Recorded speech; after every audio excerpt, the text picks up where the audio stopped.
All right, we are live. What's up, guys? My name is Hal451, and I am joined today with special guest Slunks. That's me. Super excited to have you here today. How are you doing? I'm doing pretty good. How are you? I'm good. I'm good. I'm so glad you're here. I think this is going to be really fun. Yeah. We got some people in chat too. I see Mr. Gon. I see Jimbo, Stealth, Mitsunito. Hope everyone is doing good. I can't say Mitz's name without saying it in Japanese now. Yep. Um, Authentic. I know. So anyway, we're just gonna jump in. We're just gonna jump in and talk about some video games that we've been playing. Hi, Periton. How are you? Um, you could just call me Mitz. Well, I call you Mitz, like most of the times, but I think when I introduce you, I have to say Mitsunito. Yeah. Hal wants to feel closer to you, so he's gonna go for the full thing, you know? Yeah, yeah, for sure. So Slunks, I guess you can either jump in and talk about what you've been playing, or if you want to just kind of tell people who you are. I think pretty much everyone here knows who you are, but feel free to let everyone know who you are and what you do and Sure. what you're all S- about. Sure. So, where do I start? First of all, I'm just a dude who likes video games. I follow the industry pretty closely. I kind of follow all the beats throughout the days and stuff like that. I've written for various websites. I've been on many podcasts in my life. I've been on podcasts with Jimbo in the past. That's actually where Slunka Dunka came from. You're way more Uh, experienced than me. I I would not give myself that credit. No way.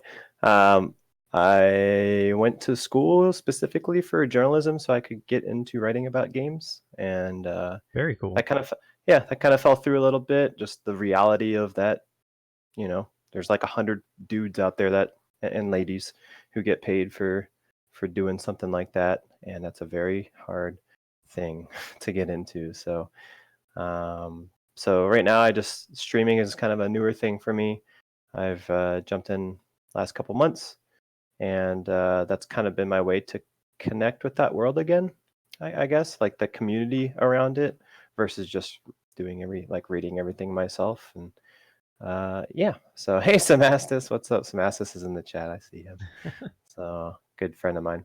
Um, so yeah, that's kind of who I am. I wear a lot of hats. I've written a book. It's on Amazon. I produce synthwave. I make music. I play drums. I do a whole Wait, bunch of you have stuff. books on So Amazon? I have a book. I wouldn't. I wouldn't buy it. That's awesome. What is the book about? I It's didn't know about this. leadership in like a restaurant type capacity. So which is actually my real job. Oh, okay. So yeah, I'm one of the oh, how could you put it? I'll just say I'm the training director. I'm an executive on my staff. So pretty much at the top, get to make all the cool big picture decisions and stuff throughout my days, but it has little to do with video games. So it's not as exciting as it could be, but I make it fun. That's So awesome though. And yeah. it's so cool too that you have, a good hobby like gaming to Hmm. fall back on. Yeah. So, tell me a little bit about what you've been playing. Sure. Ooh. So we'll just start kicking off with Braid. I recently streamed and played Braid. Start to finish, Samastis was there. Samastis stayed up to 7 in the morning his time helping me finish Oh my Braid. goodness. Yep. That's uh, dedication. yeah, it was the 10th anniversary of Braid, so I kind of thought it was a fun check in with the game and to see what it's like nowadays. Braid at the time was kind of a huge. It's very much known for the milestone for a lot of indie games. It kind of helped turn the tide of what XBLA games could be, and it kind of helped create that market. Although it's not the only game, but it is kind of the one game that people pick out of the bunch around that time. So it's a very daring project. It was tons of fun to play through. I really wish I would have had. Um, I wish I had a worse memory. I wish I didn't remember as much as I did about that game because I definitely flew through it. There was only a couple things that stumped me. But Yeah, so it's mostly like a puzzle game, right? so yeah, it's mostly a puzzle game. It's more of a puzzle game than it is a platformer. Um, and everything around it is it. Look, Jonathan Blow is a very pretentious dude. He's the guy who made the game. I love him to death, but he that was kind of his way of he was trying to figure out how could I marry a bigger meaning to games through gameplay, which was a very daring thing at the time. Didn't really, you know, wasn't really something that games that sold a lot of copies would do. Certainly not what Call of Duty does. Um, so it was a very interesting thing. Um, but puzzle wise, it has some of the most. Uh, that game makes you feel really smart, and it also can make you feel really dumb. And it does a It really would good probably job at. mostly just make me feel really dumb.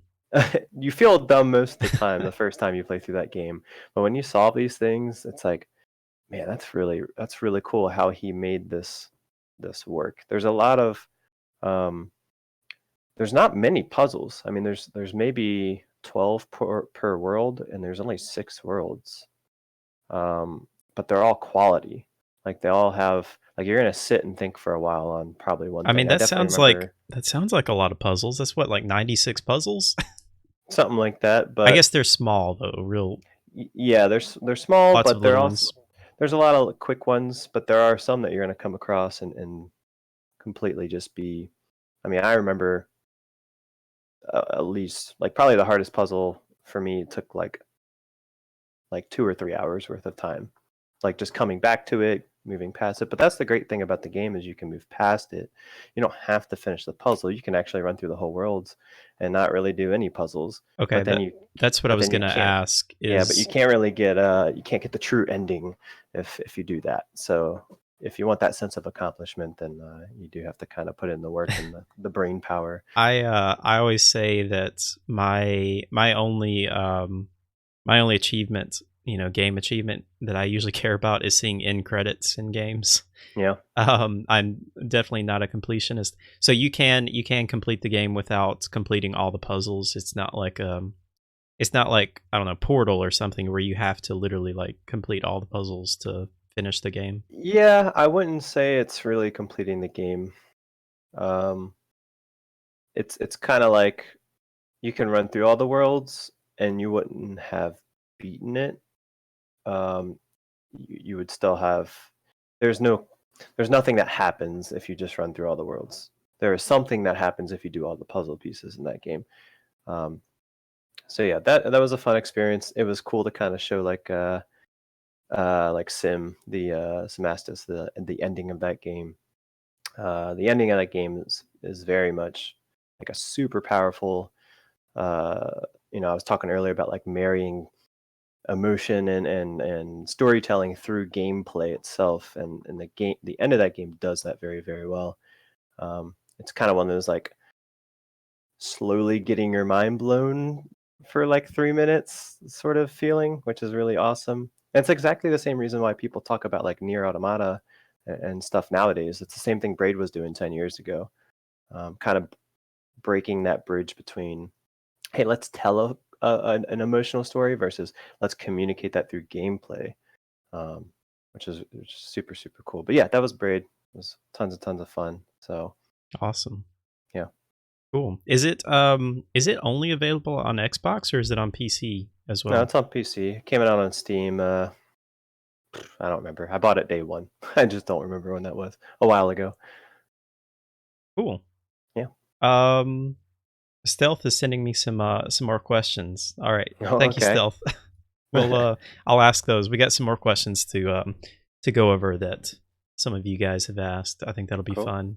Do you want to Um talk about something you've been playing, and we could kind of go back and forth, yeah, or sure. yeah, So let's see. I'll talk just super quickly about No Man's Sky because I've been talking about this for like 2 weeks now. yeah. But Now, man, have you played this game before, or is this so your first time getting into it? yeah, no, I bought it when it first came out. I unlike a lot of other people, I hadn't really followed it too closely. I mean, I knew what it was, but I, definitely was not on the hype train like everyone else was with it. Yeah. So I enjoyed it for what it was when it came out. It felt very much like an early access game. There were so many just buggy, broken systems in that game.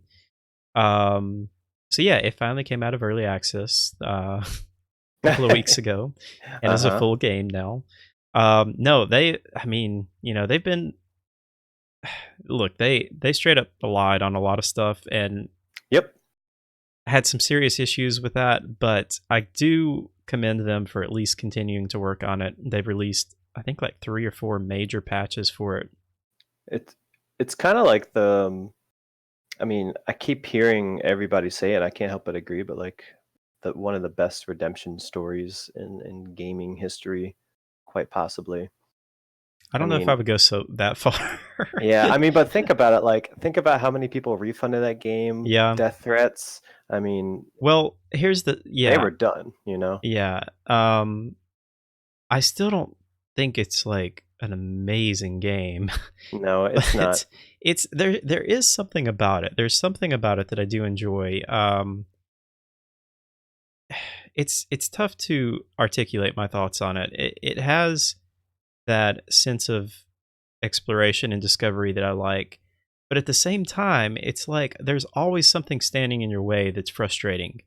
Mhm, The biggest thing is like the sentinels or the guardians on the planets. You have to constantly be mining and picking up resources and things.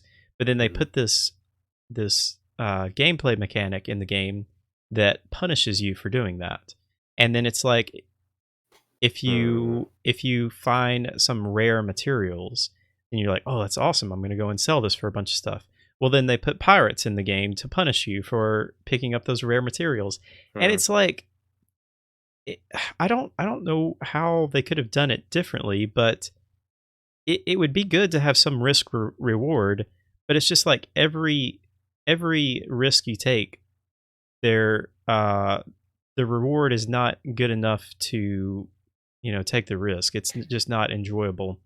Yeah, um but at the same time, like, this game is beautiful now and it's just so fun to just go around to different worlds and just explore. I hear And it's a good, photo mode type game it's a kinda great thing. screenshot simulator. Yeah, so I won't spend too much time on it, but if you're into exploration and kind of just chill, relaxing Minecraft type games or something like that, I think it's worth picking up at this point. It actually this is the first update that feels like a complete game because I've jumped back into it with every update, and after every update, there was always something simple that was just broken. Yeah, Like and there still is, I from what I understand. I have not actually run into anything yet. Mm. But like, and I don't know, there may be some small bugs.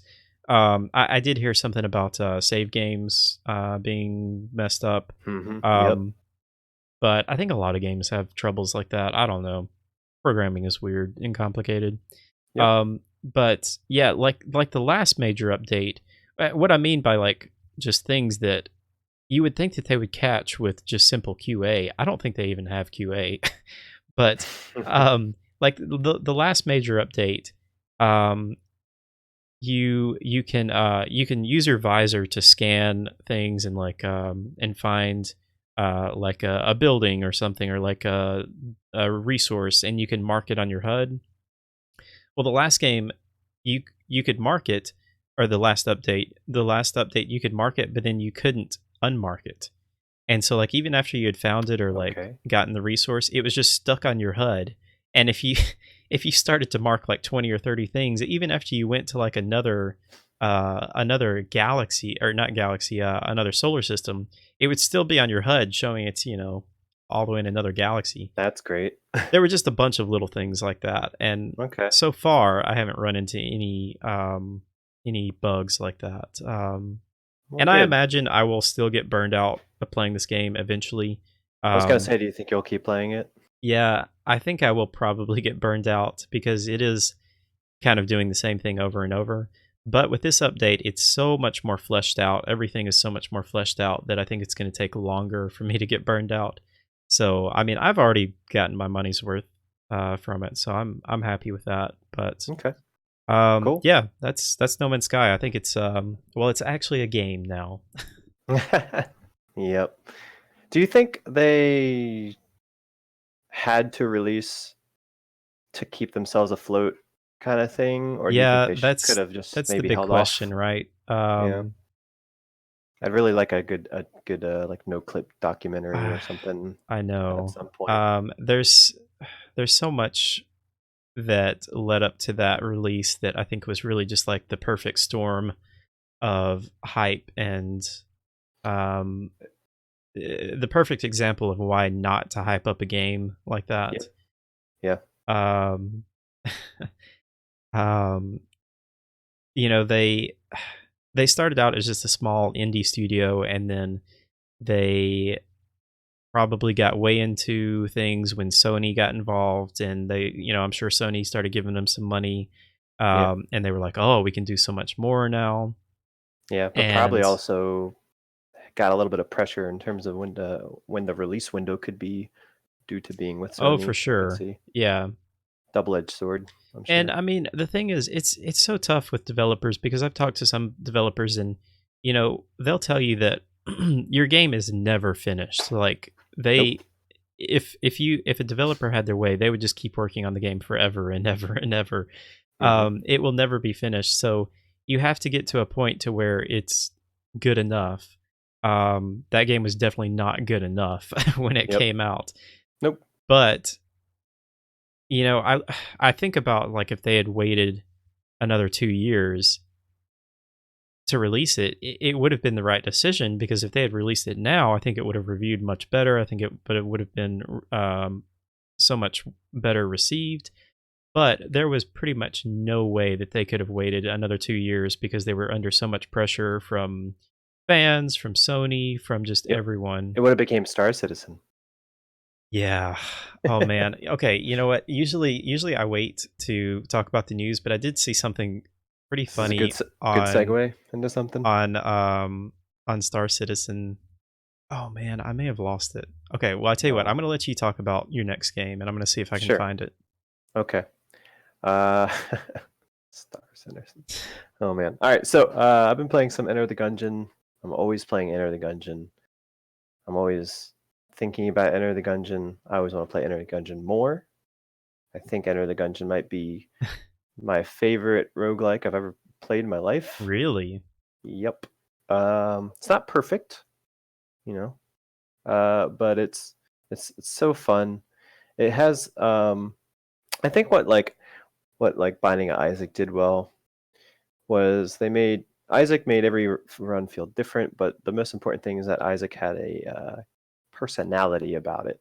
There's a good theme going on there, that a good vibe that game kind of throws at you. And I think Enter the Gungeon does the same thing, or there's a good theme there.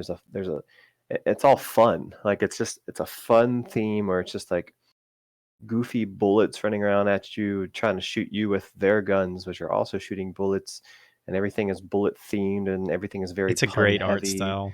It's a great art style. It's very you know, cutesy animated in the same way that there'll be like a bullet will run up to a table, kick that table up to hide behind it, and then they like put their back to it, and right before jumping out you can see them like animated to like they close their eyes because they're so scared to jump out because they're the little wimpy bullets and stuff. And it's just there's a lot of small attention to detail in that game that I love so much. um, that's a great game that I've been playing, like kind of to like warm up into a stream sort of Mhm. thing, or like I do a run or two of those. It's just fun every time. It's just never not fun to me. It's one of those games that's like, is this ever? I thought this would have gotten old by now, but somehow it's not old. But I jumped into it because I wanted to check out the new advanced what was it? Advanced Gungeons and Dragons. Is that what they called it? Update, which was a huge update, which added tons of weapons, new um, new bosses, new rooms. They kind of tweak some of the drop rates to kind of favor some better chances at having a successful run, which is good. I think that's what Isaac does really well. Is that Isaac is a game that's really tough in the beginning, but as you unlock things, it becomes a very easy game to get insanely overpowered, and it's just a good feeling. It's kind of like when you're running through Diablo 3 and you're probably not playing on the right difficulty and you're just whipping through everything. It's like there's a good feeling there, sort of Yeah, deal. the first time I played through Diablo 3, I didn't know anything about the game. Yep. I'd never played a Diablo game before, Hmm. and I was like, "This game is so easy. I don't understand what Yeah. everyone's talking about." And I was just playing on like the easiest difficulty. I don't think they Hmm. even let you play on like a really hard difficulty when you first start the game. Yeah. But yeah, enter. Yeah. I think you're right. Yeah, I think they like lock all the difficulties. Yeah, Enter Hmm. the Gungeon is really cool. I've only played just maybe like a couple of hours of it. Hmm. I want to like roguelikes more. I got really into Binding of Isaac. I probably put 100 plus hours into that. Awesome. The original or Rebirth I or both? started with Rebirth, I think. Okay. Cool. And I'm terrible at it. I'll say that. It's a hard game. It's not easy. Yeah, I think I have gotten all the way through to like the actual ending. I can't remember what it is. There's so many different ones. I know I Yeah. fought like the actual Isaac. I don't I think there's remember, like 20 to 30 endings or something in that game. and they But keep adding stuff too. yeah. But I think that's the thing that like I wish all roguelikes I think all roguelikes need to push for that feeling. They're afraid sometimes to let you feel overpowered. Um, and I think that's what makes like ultimately a roguelike very fun by the end of it is like just that sense of like having a challenge for a while, but eventually finding things that can make you overpowered. Not saying every run has to be like that, Yeah. but that's what I really wish. There's another roguelike I play here and there called Everspace, and that game Oh, I lacks. love Everspace. I love Everspace too. Like I love it to death. But it never makes you feel overpowered. You very Yeah, rarely. that's true. Always feel like something could go wrong at any moment, which is fine. They can go for that vibe too. But personally, I like the sense of you know, I don't want to be insanely stressed out my entire roguelike run. I only want to be stressed out most of it. So, Man, but yeah, that's Enter the Gungeon. I forgot about Everspace. I put like a good Yeah, 25 hours into that when that came out. I need to go back to that. I really enjoyed that game. If you guys don't yep. know what Everspace is, it's a 3D space combat roguelike. It's Beautiful game. beautiful. One of the Yeah. prettiest roguelikes ever. Yeah. That's one thing I really wish roguelikes could get more into, especially like I would love a really good like dungeon crawler kind of 3D dungeon crawler roguelike. There's a few of them, Yeah. but not Ever many. Everspace was the first game I ever streamed. Really. Yeah. That's Yep. And awesome. the first person who ever came in and talked to me was a guy named Giraffosaur, and he's the community manager for those guys and does QA Oh, and that's stuff like that. awesome. Yep. So he kind of broke me in, and we were talking about that game. Stealth wants to know how does it compare to other real time rogue lines? I'm gonna guess he means likes. Um, Enter the Gun. I don't. He said like Hammerwatch and etc. I think we talked a little bit about it like separately, but um, I can't think of many more roguelikes that are in that style. I think There's I think Dead Cells, which we'll talk about more towards the I'm releases excited for section. that. I have like 60 hours in Dead Cells, and I want to play it for the 60 rest of my hours. life. Oh man. So Yeah. I bought Dead Cells like as soon as it was released in Yep. early access. I played like 30 minutes. I was like, okay, this looks really good. I'm going Mhm. to force myself not to touch it until it comes Good. out of early access. No, I totally understand that because it's like, Um, man, if I burn myself on it now, then I'm never gonna play it when it really comes out. yeah, So, I'm so glad that I did that with Subnautica. I did the same thing. I bought Subnautica like really early on, and I was like, "Oh, this looks really pretty. This looks really interesting. I really want to try this out, but at the same time, I really just want to wait." And I'm so glad that I did. yeah. I've really burned myself on a lot of early access games, Yep, just like me too. getting burned out on them, and then it finally releases, and like, I pretty I don't much even I'm at the care. point where I don't even buy them anymore, so, until they're out. Did you find your Stardust Citizen, I did. article? Okay. Uh, Stealth just said like the Doom 2016 of roguelikes. That reminds me, there's a game coming out. It's coming out in September. I'll have to find the name of it. It's a roguelike, and oh, you know another good roguelike is Prey Ooh. Moon Crash. Yeah, I need to check it out. You I do, really need yeah, it's to. really good. I know Jimbo was Yep. playing that. Mhm. But there's another coming out that I just found that it looks a lot like Doom, but it's a roguelike. And a beautiful, really beautiful game, 3D. I can't wait to check that out. But yeah, so when we were talking just briefly, and I don't want to get too big into a discussion of Star Citizen because that could go on for hours. But I just found a Reddit post that somebody was talking about. The title of the post is Star Citizen Chris Roberts downplays currency. Hold on, I gotta find it. Currency controversy. You win by having fun. So there's so many controversies going on with that. But anyway, I just found this comment that was pretty interesting. It says I'm an early backer here. Things that have happened since the time Star Citizen came out, or since its Kickstarter, and now. Wife started and completed a master's and post grad cert. I started and completed a master's program. Started a job, worked there 5 years, left for another job, had a kid. Oh He my enters gosh. preschool this week. Um, and then it goes on to say, I was told Squadron 42, the single player campaign, will be available near 2016. Haven't seen anything substantive about it in a long time. The goalpost has been moved so many times. Many promises that mattered to me were broken, and they declined me a refund when I asked for it last year. The business model is hype and smoke and mirrors. Yep. When the class action suits start, I'll join in. Hmm. I think a lot of people are feeling that way. There's definitely a hardcore fan base with that is like no matter what happens, they're all in. But I Yeah. think a lot of people are like, all right, when are we going to get this game? Yeah. It's been It's so it's long. scary because I don't wanna blow this up into a bigger conversation. I Yeah, don't this think could I go could on even for a speak to while. it. Yeah, but, like, it makes me think of, like, okay, Hi, Claire. what is Kickstarter doing to make sure projects are, like, actually being fulfilled and aren't scams? Nothing. Because there have exactly, and I think eventually that needs to maybe become a thing, but how much do they intervene and all that stuff? What can they actually even do? It's weird, man. It's It's very very weird. tough. Yeah.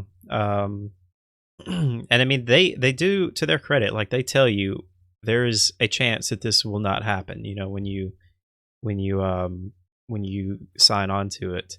Yep. I think with Um, that disclaimer, maybe they're in the clear. Who yeah. knows? Oh no, I think they're totally in the clear. But like you're saying, I think that I don't know. It still sucks though. Like it's not good. Ethically, Yeah, it's still not good. I found a graph. I wish I could. I should have put that in here. But I found a graph about Kickstarters that were, it showed like successful versus unsuccessful versus delayed, and it was like Hmm. far more were unsuccessful. Oh, I saw that. It Did was a you see lot of that? graphs, I thought, and it was a lot of information. It was kind of Yeah, cool. far more were unsuccessful and Yeah. failed than were Hmm. actually delivered. Yeah. And even the ones that are delivered are a lot of times not what was originally promised. And I don't know. Okay. It's interesting. Yeah, it is. How's your Final Fantasy X run going? Final Fantasy X is great. Yeah, that's good. I liked hearing that. I so quick history of Final Fantasy for me. Well, let me go back even farther. I never really had gotten into many JRPGs. I don't know why. I guess I know why. I grew up playing PC games, I guess I knew why. and not many JRPGs came out on PC back in the late Nope. '90s and early 2000s. Yep. I never had a console until the PS3, and that was very late in the PS3's life. Okay. Um, so yeah, I just never really got into them, but I've started to get more interested in them. And I always heard great things about Final Fantasy X. I played through Final Fantasy 15. That was my first actual Final Fantasy game. And yeah, I just wanted to go back and check out some of the older ones. So everyone was recommending 10, Yeah. and I'm loving it Do, so far. do you remember how to say the composer's name? Oh, Still. I don't You even want to try? remember it. Uh, if I could see it written, I could probably Yeah, remember sure. it. Let's I'll type it for you. All right, put it in chat. I want everybody to rate him 1 to 10. Please work backwards. Final Fantasy 9, please. Okay, Nobuo Uematsu. All right. No Ubu. I should have just stopped with first. Yep. I'd say like a 3 out of 5. Okay, I'll take Nobu that. Uematsu. Omatsu. Is it Nobu Omatsu? Uematsu. Umatsu. Yeah, you could you could get away with saying it a couple different ways, but that's the man. That's the legend right 6 out of there. 10. That's the Hey, reason why a lot of people became video game composers you and know what I stuff can like say that. is Mitsunitu. Oh, authentic. So it's funny because we say Nobuo Uematsu, but he really didn't even this game much. I think he has maybe 3 or 4 He credited did songs. Titus's theme. Was that the one that he did? Titus's theme. I don't even know if he did that. I think it was Junya Nakano and some other Hasashi guy, and they both did really well. I'm like kind of surprised the game soundtrack is still pretty good in terms of a Final Fantasy soundtrack. I feel bad Pretty. for not knowing more composers' names because I really love music in games. Yep. Bloodborne to me has the greatest soundtrack of all time. I literally just like listen to that when I'm just doing other things sometimes, Yep. and I don't do that a lot of times with other game soundtracks. So before you start talking about it more, I'm I'm me and Jimbo would really hope this is your gateway drug into playing Lost Odyssey and streaming that. That's our goal. That's the long con. I gotta get a 360 I'm gonna send or you a mine. It's one. already on the way. So, yep. Yeah, you know what game, I was saying like, yeah, I think I've played that or some of it. You know what game I was Mhm. thinking of is Enslaved Odyssey of the West. Did you play that Oh, game? Enslaved. That's kind of a cool game. It was kind of a cool game. Yeah. It's probably nothing like that game, but I just think No. it had Odyssey in it, and I was like, oh yeah, I played that game. So um, what more about Final Fantasy? What's kind of the big takeaways from it so far? I really like the story. I like all of the characters except for Titus. I'm not really a huge fan of Titus. It's okay. You're in the majority. So But yeah, I like the way that the story is being untold. I like how linear it is, which I really didn't think it was going to be very linear. But right now, it feels like we are. I think I'm about halfway through the game, and I have been told that it does open up quite a bit later on. yeah, yeah. The Final Fantasy shtick is usually like linear story for 20 to 30 hours, and then boom, big open world. Now Yeah. you can run around and do stuff. And But yeah, I really like the sense of adventure of this party of um, or this group of people that's on this adventure together.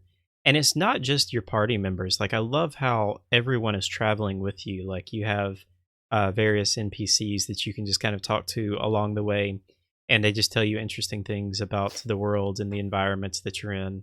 Um, it's just really cool. yeah, I, I, I would love to go back to 2001 and play this game when it first came out, and I feel like I would probably just be blown away. I hate that I missed out on that, but yeah, you'd be like, this game has voice acting. What? yeah, Now we take that for granted, of course, but right.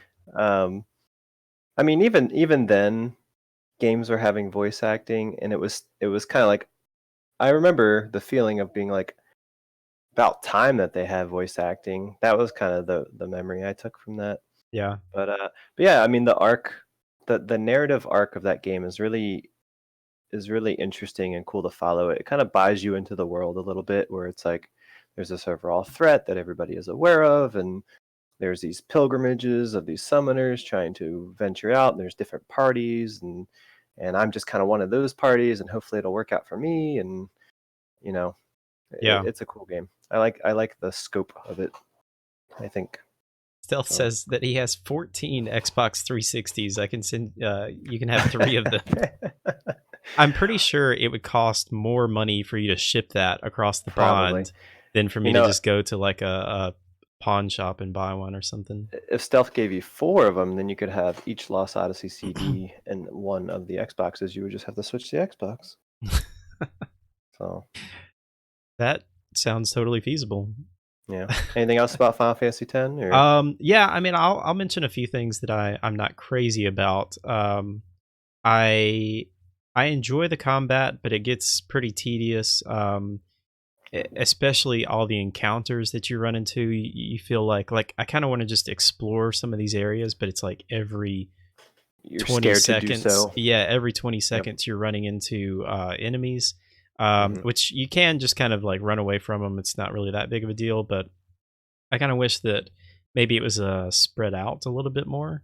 Yeah. Um, but I mean, I don't know about you, but when I think about games, like I try and think about the time periods too. And 2001, like this is an incredible game. I mean, this is a remaster that Yeah. I'm playing, but still, it's just incredible what they were doing back then.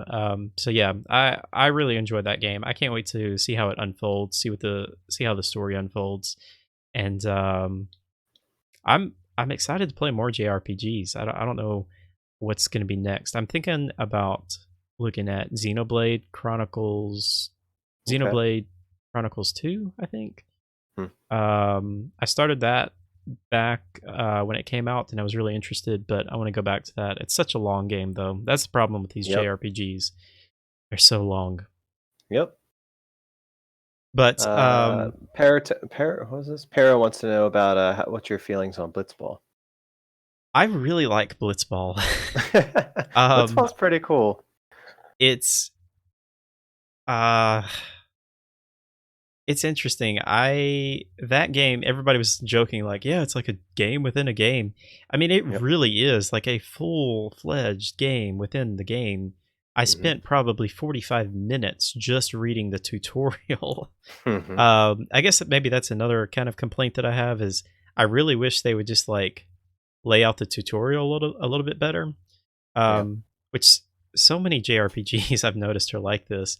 They're like, you do this and then dot dot dot, and then next page, and then you do this dot dot dot, and then you do this dot dot dot. I was like, just Hmm. give it to me all on one page and let me just read it, or like kind of explain it as I'm going or something like that. But they do a pretty good job. It's very complicated.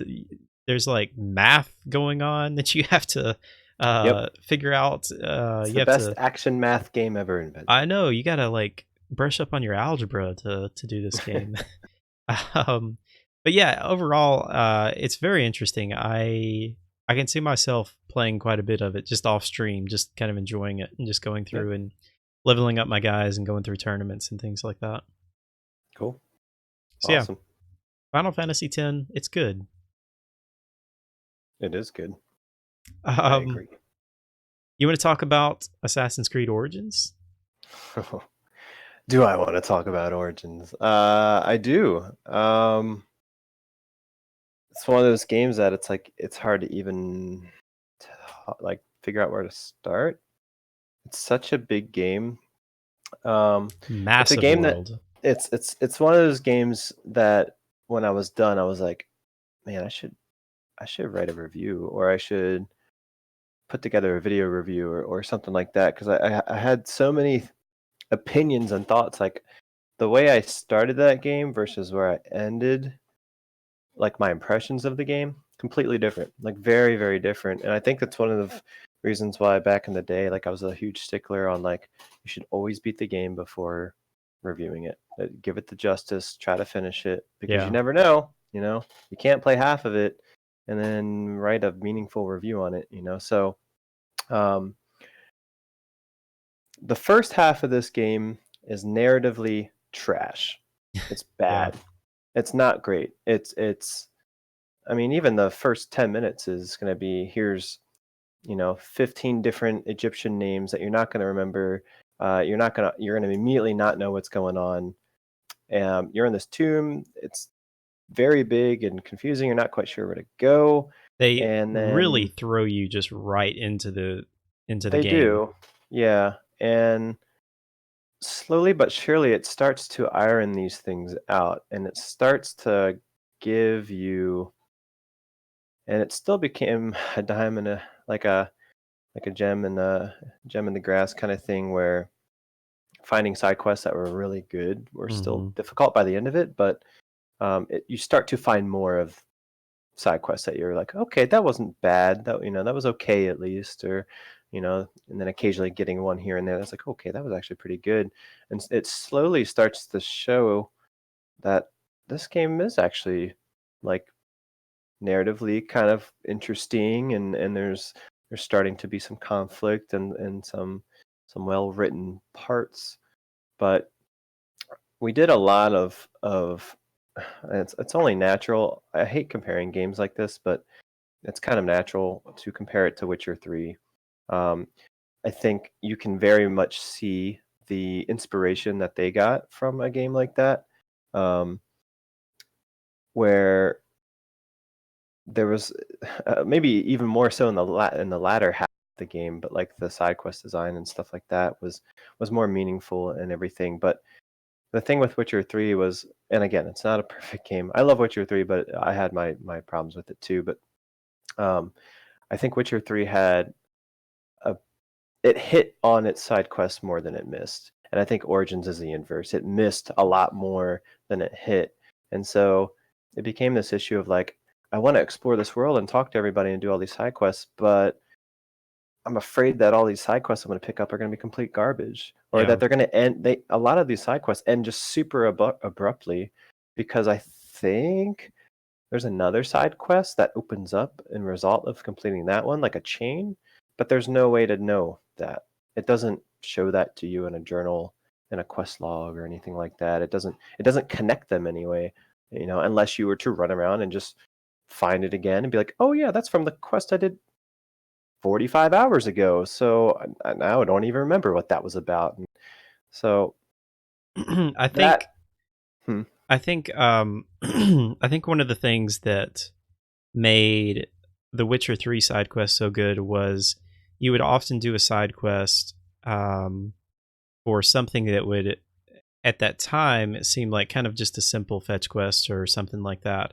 But then as you go on throughout the game, like that would come back yeah, and like if you help somebody out, if you help somebody get these herbs or something like that, then like 20 hours later you may be playing and they may come up to you and they'd be like, "Thank you for bringing those herbs. You actually saved my son's life," or something like that. And right. that sticks with you. But Um, it would branch open to bigger, longer quests. I think yeah, that was the thing, is that's it very connected true all as those well. quests. And I think the easy solution for this issue is just make them all connect. Just have Mhm. a way to show you that, like, okay, that was the level 19 version of this quest. Here is where the level 24 version of this quest is, which is the next part. And it's connected into the journal. Instead, it's separate. You have no idea. This thing is called, you know, buy X shoes. I don't know. And this thing is over here is called some other random name. I don't know how these two things are connected. I only would know that if I were to start that other quest and then be like, oh, I guess this connects with the one. Okay. So later in the game, the quests start getting, at least in my experience, I could have gotten lucky, but the quests start getting longer and more involved in the same way that Witcher kind of did. Maybe not to the Witcher extent of like, wow, I did this side quest line that took me like 8 hours and it was like five different parts and all this stuff, and it told a complete story. Um, which is what Witcher did very well. Origins was kind of starting to do that in some of its side quests, but it just A didn't little really more hit it. fleshed out. A little more fleshed out and more meaningful. Uh, there was a guy who I met, awesome character. Um, his name was Hilarious. I called him Hilarious because he was hilarious, and I helped him get laid. And then the quest just ends, and I never see him ever again. I don't what and I'm like, Yeah. maybe out there in the world this continues on, but how would I know? Yeah. I have no idea of knowing in this giant freaking world. I mean, it's seriously the largest open world game I think ever created. Um, but It's I'm really proud of that studio. Like the world is killer. Um, the gameplay, you know, speaking of comparing to Witcher, I think Witcher did a great job with their writing and the narrative and the story and side quests. They were very careful with that stuff, but they didn't quite tighten up that gameplay well enough. And I think Origins did. Origins is a blast to like you feel very competent in like the battles and stuff like that because you start to learn how to whip around and how to dodge things smoothly. And um, I'm really proud that they tried to do something new. mhm. Um, in the same way that like I'm proud of like Bethesda for trying like something crazy like Fallout 76, where it's like you guys got to change it up at some point. It can't be the same thing every single year, every single 2 years, whatever it is. It's gonna get stale. So the loot game aspect was really cool. Could have been a little more fleshed out, but I think it was like just enough to kind of get their foot in the door. If they would have fleshed it out too much, then I think they would lose a lot of the people who aren't really Yeah, into those that games. was I think that was kind of a big controversy for people. Some people just don't like loot type games like that. Um I personally liked it. I liked always getting new stuff, and Yeah, uh maybe it was a little too much for me. Like I feel like I was, getting one weapon and then 30 minutes later I'd have a new weapon to swap it out with. sure, yeah, Um, it's kind of but fun to get a weapon and like really get good with it and then, hold on to that weapon for a while. yeah, I liked it. I didn't love it. I wish they would have the special stats and stuff like that on the weapons. They weren't really clear on what they were doing. It's like, Hmm. hey, this is a 2 out of 4 barred uh, meter that says damage resistance. So what does that mean? Is that 25%? Is that 50? Yeah, Is it 5? I don't know what that means exactly. So, right. but maybe they'll delve into the deepen that up with Odyssey or maybe something past that. So, but I really like Origins. I would suggest it. I think it's been on sale for $30 a couple times. That's what I got it. I think it's totally worth a $30 price tag. You want to know how you Um, can get it for $15? uh, is is it are kidneys involved? No kidneys involved. Oh, So okay. I didn't put this in the news, but this is another just little news bit. Origin. Uh, oh, you know what? Never mind. I was totally thinking that's You an built EA this up. This is game. just another Star I know. Citizen little hype All train right, going forget on. everything I just said. All right. I will say just really quickly though that Origin Access came out with their Origin Access Premier now. It's $15 a month, and you literally get everything in their catalog, like even the new games. So when Hmm. Battlefield 5 comes out, just pay $15 and you play it for a month, and then don't ever play it again. Okay. It's like a movie Um, pass, but for games. yeah, let's not talk about Movie Pass. Okay, sounds good. Let's talk about Quantum Replica, a game I have no idea Quantum anything Replica. about. I'll talk really quickly about Quantum Replica and Thief of Thieves. Um, I saw Mission Impossible, and so I really wanted to be Ethan Hunt for a while. Um, I didn't get to see Mission Impossible with Movie Pass because Movie Pass wouldn't let me Uh see huh. Mission Impossible. Well, it turns out they didn't have the money to buy the tickets. I Maybe know, that company's not doing well right now. I know, I know. Um, but yeah, so anyway, I wanted to play some stealth games. I don't know how I missed these two games in particular, but Quantum Replica is a really cool kind of futuristic cyberpunk top down.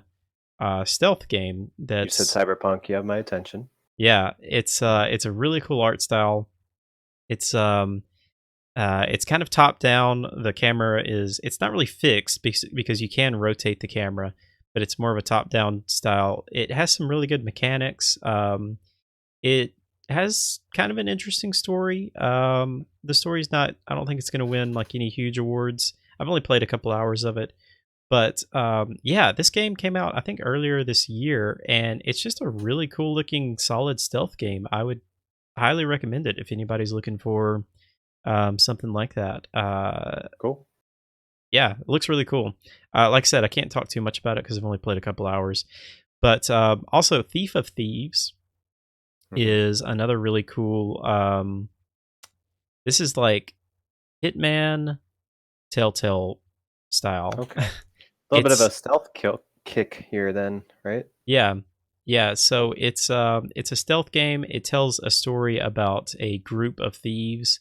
It seems to mainly just be it's episodic. So I only played through the first episode. It seems to follow the first episode at least was just a I can't remember her name, but it's a female who is coming through airport security. She gets stopped and she's like telling her story of how she robbed this guy's motorcycle from like this super elaborate uh, plot that she was trying to pull off um, from, or Hmm. this super elaborate heist from this guy's mansion. And then you get to like replay it as she's telling it. It's really cool how it's done. And Okay. like I said, it's kind of like a telltale art style, um, but it has some stealth mechanics that I don't think are great, but they get by with it. I wish they would do a little bit better with the stealth mechanics. There's like when you're sneaking around, the camera angles are pretty much fixed, and Right. so you can't really see who's looking your direction. And so to fix that, they have like little indicators on the side, but they're like this big on the side of your screen, and it's really hard to tell when someone is looking your way. Just little things like that. I wish that they would tighten up a little bit. Yeah, Okay. overall, like I said, I only played the first episode. There's like 4 or 5 episodes of it. It seems really interesting. It's a game that I would like to go back and play some more of. Is it pretty like narratively dominant kind of thing? It's fairly narratively driven. Yeah, Yeah. Cool. I like those kinds of things. yeah, All yeah. right. Real quickly, I just want to say hi to Miss GBT and everyone else that's watching. Thank you guys so much for coming out. Um, Mitz, I saw that you gifted a sub to Jimbo. Thank you so much, man. That's Um, illegal. Can't you, do that no more, You Mitts. are just way too generous. I'm sorry I don't have the notifications showing up during the podcast just because I didn't want it to be like super distracting or anything like that. But I appreciate that so much. That's just so generous of you. Um, anyway, moving on. You want to talk about Dead Space 3? Yeah, just it's a fun game. Me and my buddy Naffer are playing together. We usually have some kind of co-op game going on, and it's kind of interesting.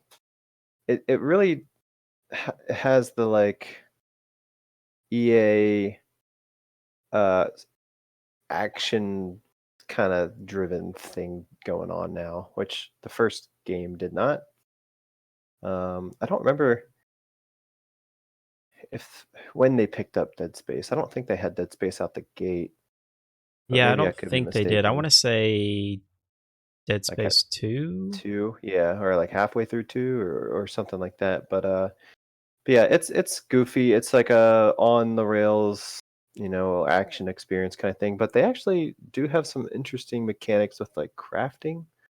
Um, you basically have two weapons, and each weapon has like 8 different slots, and then in those 8 slots, uh, you can be um, you can put different types of parts of whatever on your gun that makes it do different things. So you could change like the main part of the gun that makes it now a flamethrower, and then you change the tip of that so it makes it more like of a flame ball launcher, and then you could have a secondary weapon, and that could be a machine gun, and so you have a flamethrower machine gun kind of thing.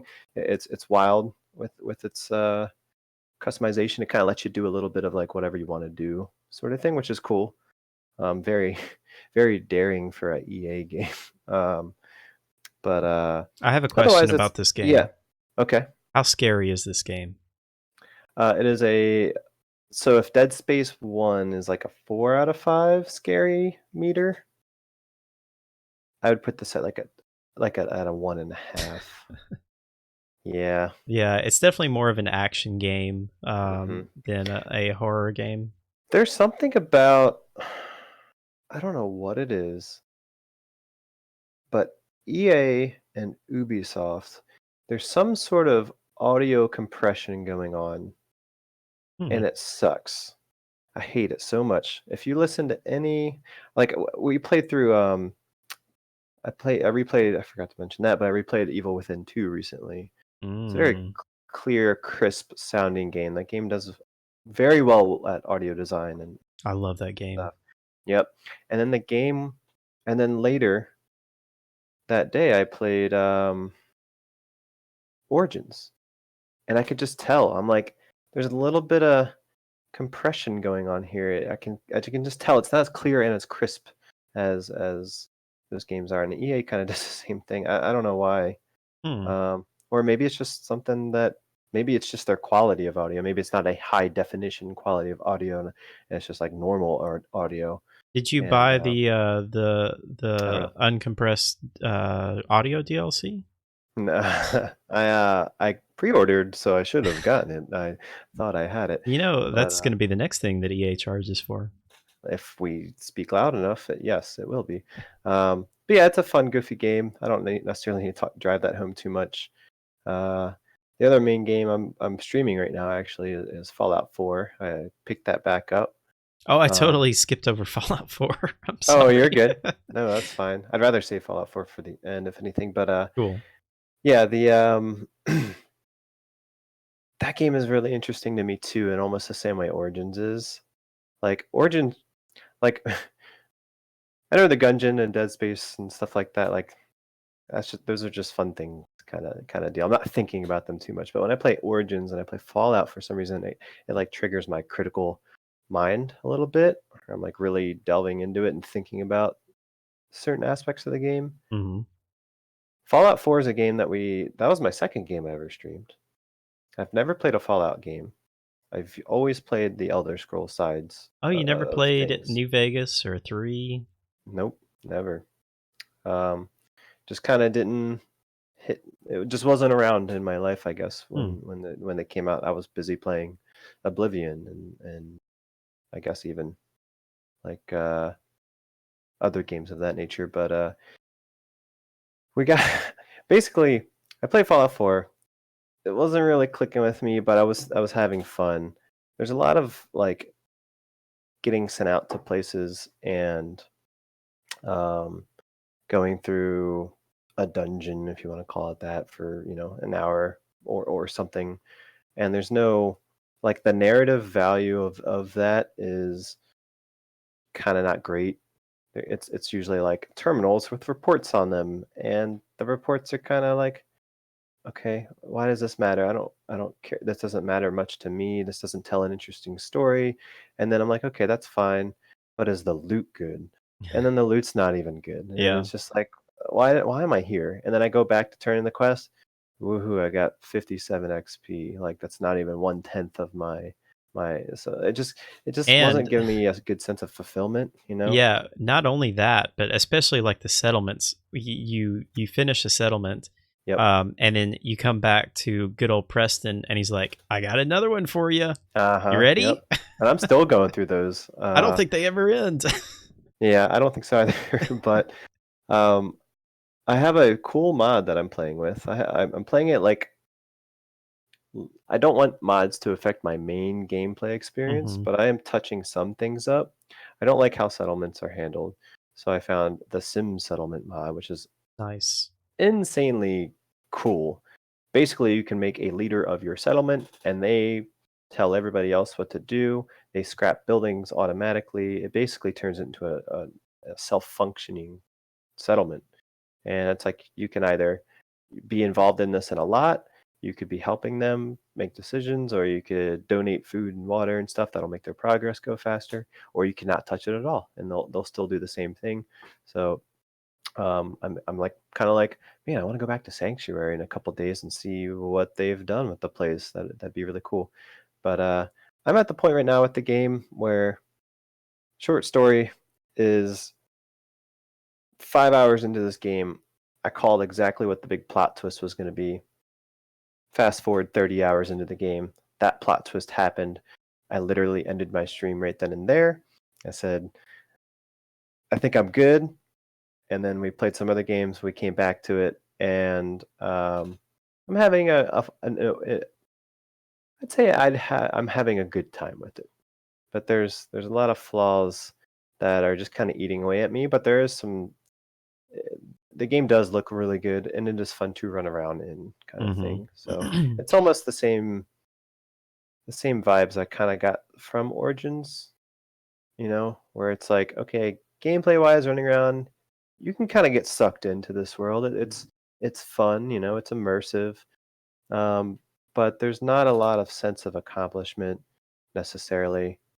There's a couple side quests that have been really, like longer and driven out stuff, but it's not blowing me away or anything like that. So The exploration for me is personally the highlight of all the Fallout games. Just yeah, exploring the wasteland and just going, just coming across random things. yep, Just walking through the wasteland and finding a vault is one of the funnest things to me. Going through those vaults and exploring, and I know you said a lot of the like the stuff on the terminals can get pretty boring, which I agree with, but yeah, when you go in the vaults, it is very interesting to find out like what the purpose of the vaults were and what they were right, experimenting on and what yeah. the overseer's job was and all of that stuff.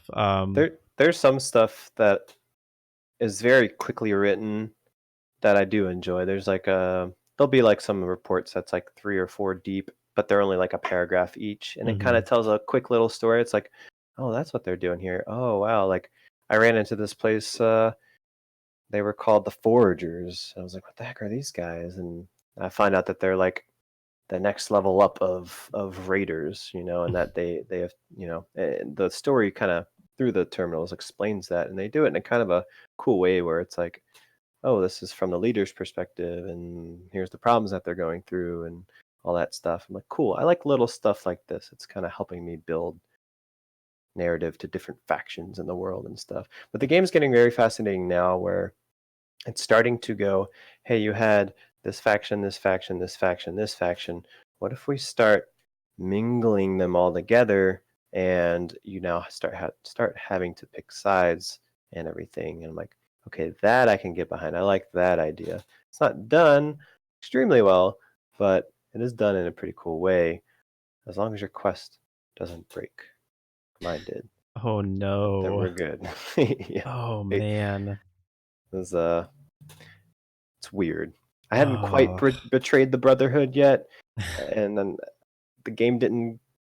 I don't know. The game just didn't know what to do in a situation. It was basically like, here's 5 different quest markers, but none of them work. So it was pretty good. But anyway, that's.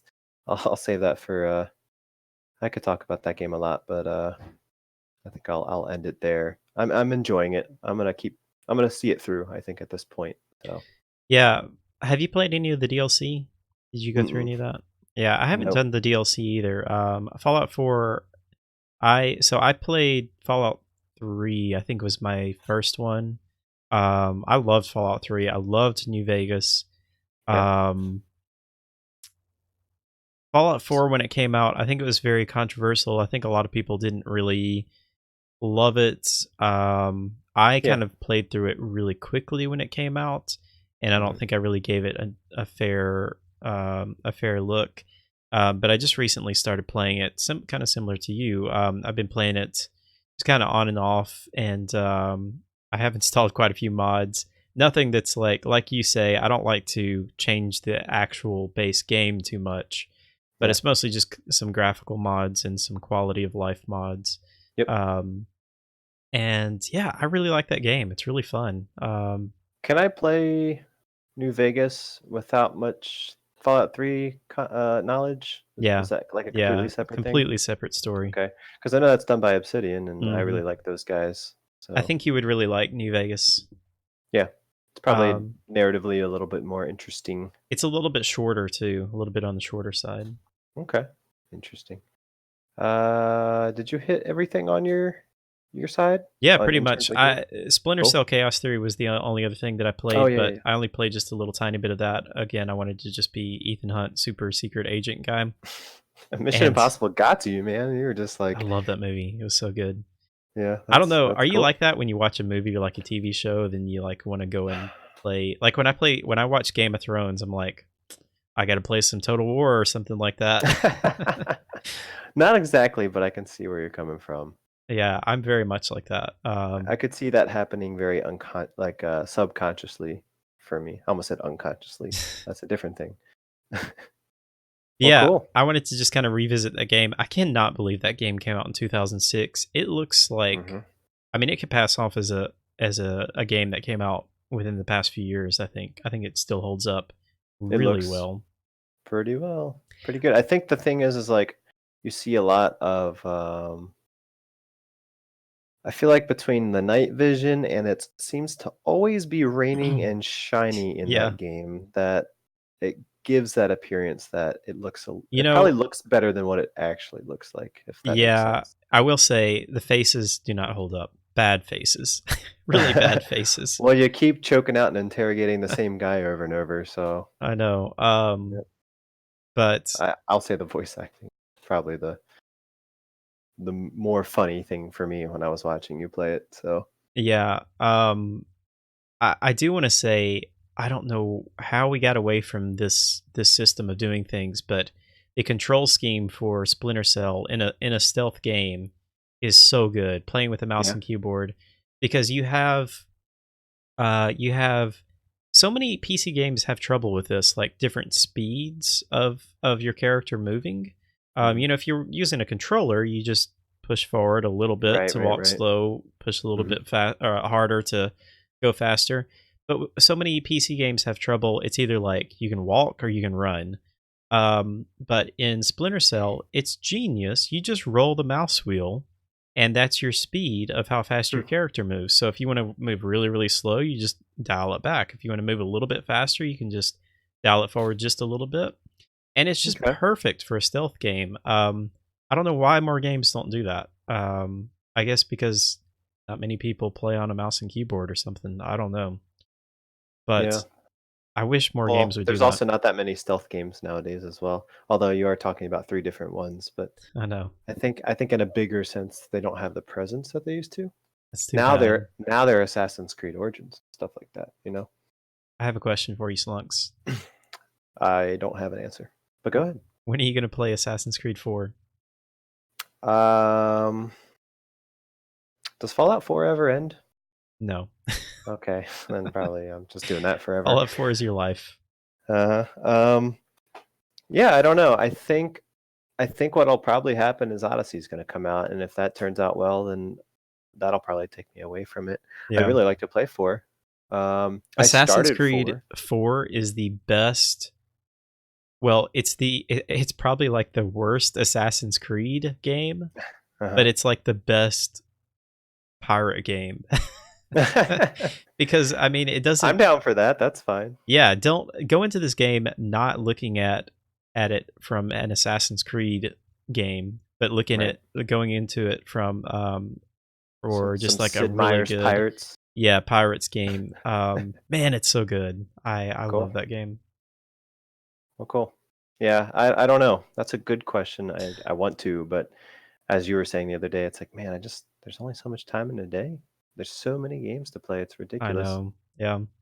You have to make sacrifices. The Sucks. list grows on. Yep. All right, let's just kind of talk a little bit about some news. There's not a whole lot going on, but we'll just kind of mention some of the big stuff. God of War, you may have heard of it. It's this video game that came out earlier this year. Hmm. It's the fastest selling PlayStation exclusive since they've been tracking, which was 1995 is when they started tracking it. Um, you don't have a PlayStation, right? Nope, I don't have. You got to get I really one. don't have any modern consoles right now. I've been pretty much just straight to PC. This game is so good. Yep. I can't recommend it enough. If you're looking for a reason to buy a PlayStation, like this is one of many games on the PlayStation that's a system I, s- seller. I sat on Jimbo's couch as he started God of War, and both of us just had Oh our man, mouth open the entire time, like, "Oh my god, this looks so good." yeah, Jimbo, you got to finish that too. I can't wait to talk to you guys when you finish that game. I mean, there's definitely some problems with it, small problems, but for me, it's easily game of the year so far this year. I think it's gonna have a tough for me personally. I think it's gonna have a tough time. Any game is gonna have a tough time topping that. Maybe Red Dead Redemption 2. I don't know. We'll see. But Hmm. yeah, that kind of well, I was gonna say it blew me away, but I guess not really because that game is just so good. It deserves it. I think this year's crazy. This has been such a crazy year for games. It's getting like we've had our dips up and down, but I feel like as a whole, like across many years, I feel like it's the overall trend is going up in terms of quality of Oh games yeah. and the number of quality games that that's why we're talking like, man, I want to play this, but I don't know how I can have time for it because I'm already playing this amazing game and it's I mean, last crazy. year I think was one of the greatest years of all time for gaming. Yeah. We had Legend of Zelda, we Hmm. had Horizon Zero Dawn, Super Mario Odyssey, Nier Automata, Prey. E- Prey, Evil Resident Within Evil 2. 7, Assassin's Creed Origins, Hmm. um, Wolfenstein Wolfenstein 2, 2. Yep. Uncharted Lost Legacy, Neo, Divinity Original Sin 2, Ah, man. Yep. What Remains of Edith Finch, Hellblade. I mean, this is all last year. And Evil Within 2. it's all like top tier I stuff, know. you I'm know. just skipping over like most of the stuff.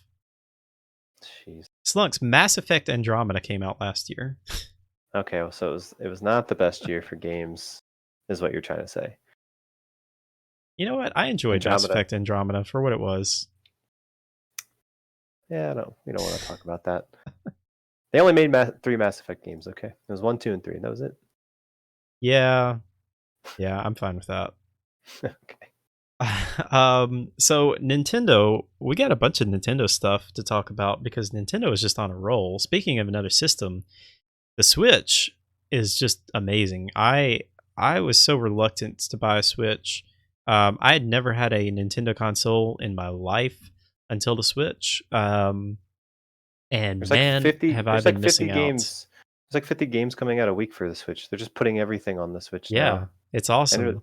everything. It's great. And it's not just indie games. I mean, there's some big games that are coming out for it. Yeah, the Mhm. Switch so far has sold 19.67 million units in just a little over a year. Um, That's pretty good. 86.93 million units of software have been sold. Hmm. Um, you want to guess? Did you look at this?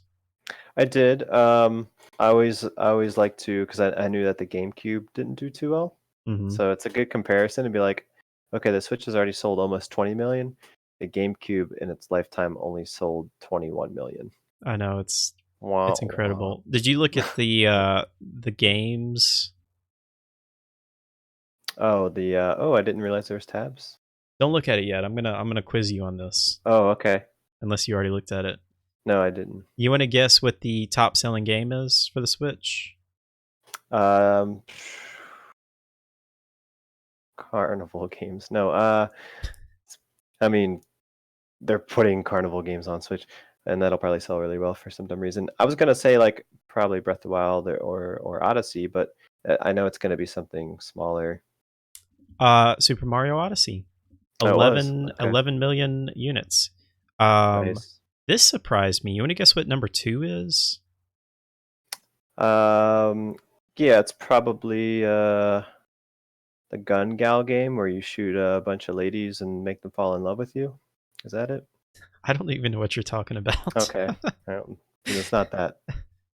Splatoon? Is that what you're talking about? Nope. No, I'm talking about porn games. That's fine. Oh, I was like, I have no idea. Yep. Um, there's porn on You the know, Switch? I guess there there's ways, huh? it's not really. It's they just fall in love with you. We're talking That's all about they're sales doing. numbers for Nintendo Switch. Um, Yep. Mario Kart 8 Deluxe is number Sure. 2.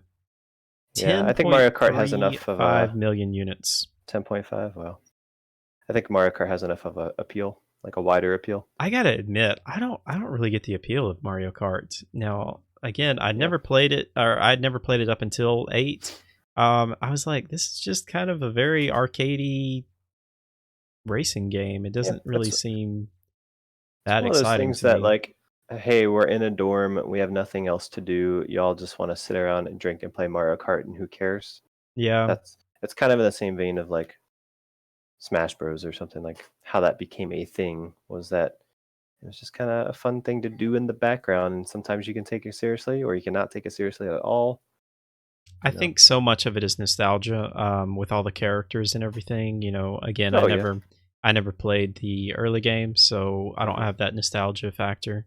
Um, Breath of the Wild is third, though 9.3 million. Splatoon is next.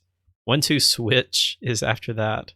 Yeah. So 1-2 switch is what I was trying to think of. That's what I thought the number was going to Oh, be. okay. Yep.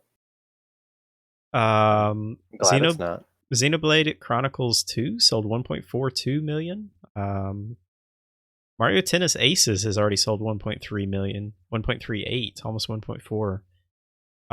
Donkey Kong Country Tropical Freeze has sold 1.4. That's pretty incredible. Good for them. But yeah, that rounds out the top 10. Oh yeah, Arms and Kirby Star Allies have both sold almost 2 million units. Okay. Cool.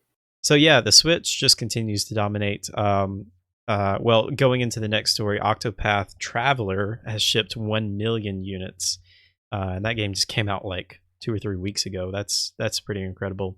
It's kind of the Um, game that everybody's has been talking about for pretty much since its release. mhm. Maybe even a week prior I to. played the demo for that, and I think it was interesting. It actually feels a lot like a Final Fantasy game. Hmm. It's really cool how you get to choose one out of 8 characters, and each character has their own backstory. And it's kind of like Dragon Age Origins, where each character, has their backstory, and you play through their backstory. Gotcha. Yeah. Um, I guess the thing that I was hoping would be a little bit more prominent is I was hoping that all of their stories would kind of come together and like intertwine, but it Yep. doesn't sound like they do so much. It sounds like you just play through one's backstory and then like you just meet the other characters and they don't really have an explanation for it too Nope. much. So that's kind of too bad. But yeah, I'm glad that that game is doing well. I think there was just like a market for it. Like, there's nothing else in that slot Mhm. that says, "Hey, kind of old school RPG, but a really cool modern art style, but still nostalgic in a way." So I think it just kind of struck a chord that everybody was like, "Okay, cool, I could go for that right now," like that kind of thing. So good for them. I must have missed something. I'm sorry, I'm not paying nearly enough attention to chat right now. I'm just enjoying talking to Slunks here. But Oh, Mitsunito said, "Think Dark Souls difficulty, but in Fallout 4." What were you talking about? he was talking about a mod pack that he wants to try to give me, Oh, what do you mean and by Dark Souls difficulty? Because see, he said, when people say Dark Souls is difficult, that can mean a lot of different things, right? Because Dark Souls is really not that difficult. It just seems very difficult at first, but once you learn the mechanics and everything, I don't think it's I wouldn't exactly call it a difficult game. It's a complex game. "Yeah, Um yeah, so Octopath they've shipped now that is shipped. I don't believe that that's actually sold. Um there's kind of a is weird it? thing where that's what it says. I'm just assuming Oh, that okay, like when companies sell video games to like Best Buy and GameStop and all that stuff, they Hmm. count those numbers as actual shipped numbers. I don't think Yeah. that's actually how much has been sold. That also doesn't count digital sales, which I think is becoming even more and more big now. I know I love digital everything. I just prefer to have it digitally. Yep. Um, GTA. I'm glad you put this in there because I saw this earlier. GTA is about to hit GTA 5. Excuse me, is about to hit 100 million units sold. Um, it's the third highest game ever sold, or third most game. What am I trying to say here? Third game most some combination of those words. The third highest selling game There of we go. Third time. highest selling game Yeah. behind Tetris and Minecraft. I didn't realize Minecraft had sold that much. Yeah. The other thing too is take these numbers with a grain of salt because I think Tetris they're trying to say like they're combining SKUs and stuff like that. So I don't know if it's not one type of Tetris. I think they're saying all of Tetris. So I don't know about those numbers, but the fact is that GTA 5 is a very popular thing, which is crazy because I would think that people would be like I know it's been the crazy part to me is that it's been top selling on Steam I for know. what seems to be That's like what I was gonna forever say. now, right? You Like would think that anytime you everybody that wants this game has this game, but people are yeah. still buying this game. And the thing is like this is not an easy game to run. Like it takes a decent computer to run. So Yeah. I would think that would limit some people out, but somehow it's been top selling for just forever. It's So I think always, like, in the top 5, yep. sales on Steam. Yeah, I think it's just their ability to consistently update and bring new things and like with the heist that came in a couple years back or whenever that was, and they're always adding new ones of those and all the weird gameplay modes. Like my dad plays a lot of GTA 5. He has a PlayStation and that's what he does. Like that's his game. Like that's all he does. He goes home and he'll just do whatever he does on I don't know what you do in GTA 5. Apparently not play the story mode. You do everything else. But yeah, it's kind of crazy. Like it doesn't surprise me necessarily. It just I'm just surprised a lot of people can even play that game. Mhm. So, Yeah, yeah, it's interesting. Going back to Tetris, I had a, forget GTA 5. okay. I had a this just reminded me, I had a little handheld Tetris game. I don't know if it was like an official Tetris game or if Mhm. it was like a knockoff, but I remember I bought it at Goodwill, or my parents bought it at Goodwill for me when I was like 6 or 7, and I played that game so much that I Hmm. wore out the buttons, and, like, I couldn't press one of the buttons, to get the things to To rotate, rotate? Huh. and I was so sad when that thing wore out. Oh, man. It was like the worst day of my life. I Did hated you have that. a was there 2 rotate buttons? Could you only rotate the one way, but not the other way maybe? I Or is think it just one yeah, I rotate button? think that's what it was because, like, I would usually always rotate, clockwise, Mhm. and when I Like a had sane to person. yeah. Uh-huh. I don't know, it's probably just, like, the top button. But, yeah, I Uh-huh. think the bottom one would work, and I think that one eventually, like, stopped working too.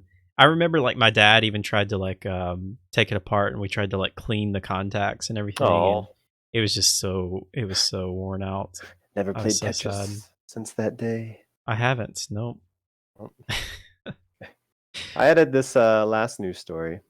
Yeah, I don't even I know don't know what if you know what Windjammers Windjammers is. is. Okay. I've heard So of it. Windjammers is very much like a cult hit kinda game, that came out, I guess, on the Neo Geo a long time ago and is amazing. And Windjammers is coming to the Nintendo Switch. You said you had a Nintendo Switch. Please get Windjammers. It is the ultimate game to sit down and play with. It's so good. I went to I went to MagFest maybe 3 years ago, if you know what that is. Nope. Music and gaming festival. Okay. So it's kind of like a kind of like PAX, but it's a little less on gaming and a little less. It's like a little version of that. Okay. But anyway, they have a giant arcade room. It's like a giant warehouse full of arcade machines, and we found Windjammers there, and that was all we did. We sat there for what must have been 6 hours and just played Windjammers. Like that was it. That was all we did. Like Interesting. random people would walk up and get in on the games, and we would have like a little like exhibitions going on and stuff like that. The next day, my my friend I went with uh, sent me a copy of his receipt for buying a Windjammers board for his Neo Geo machine because he loved it so much. Um, it's an amazing game. It's basically like, um, it has it looks like it plays like Pong, all right, but it's with a frisbee, and each different character has different moves, and you can't let the frisbee touch the ground, and you can't let the frisbee hit your goals behind you. So it's a lot of like quickly dash up here, grab that thing that he threw at me, throw it back at him in this way. Oh, he caught it. Now I got to go down here, and it's very fast. It's very Mhm. twitchy kind of thing. Oh, I would It's be so terrible addicting. at it, I bet. Yeah, it's so addicting. It's a very it has a good personality about it. Cool. If you watch the trailer later, you'll get a good sense of it. I'll have to So, check it out. I'm always down for. It's weird.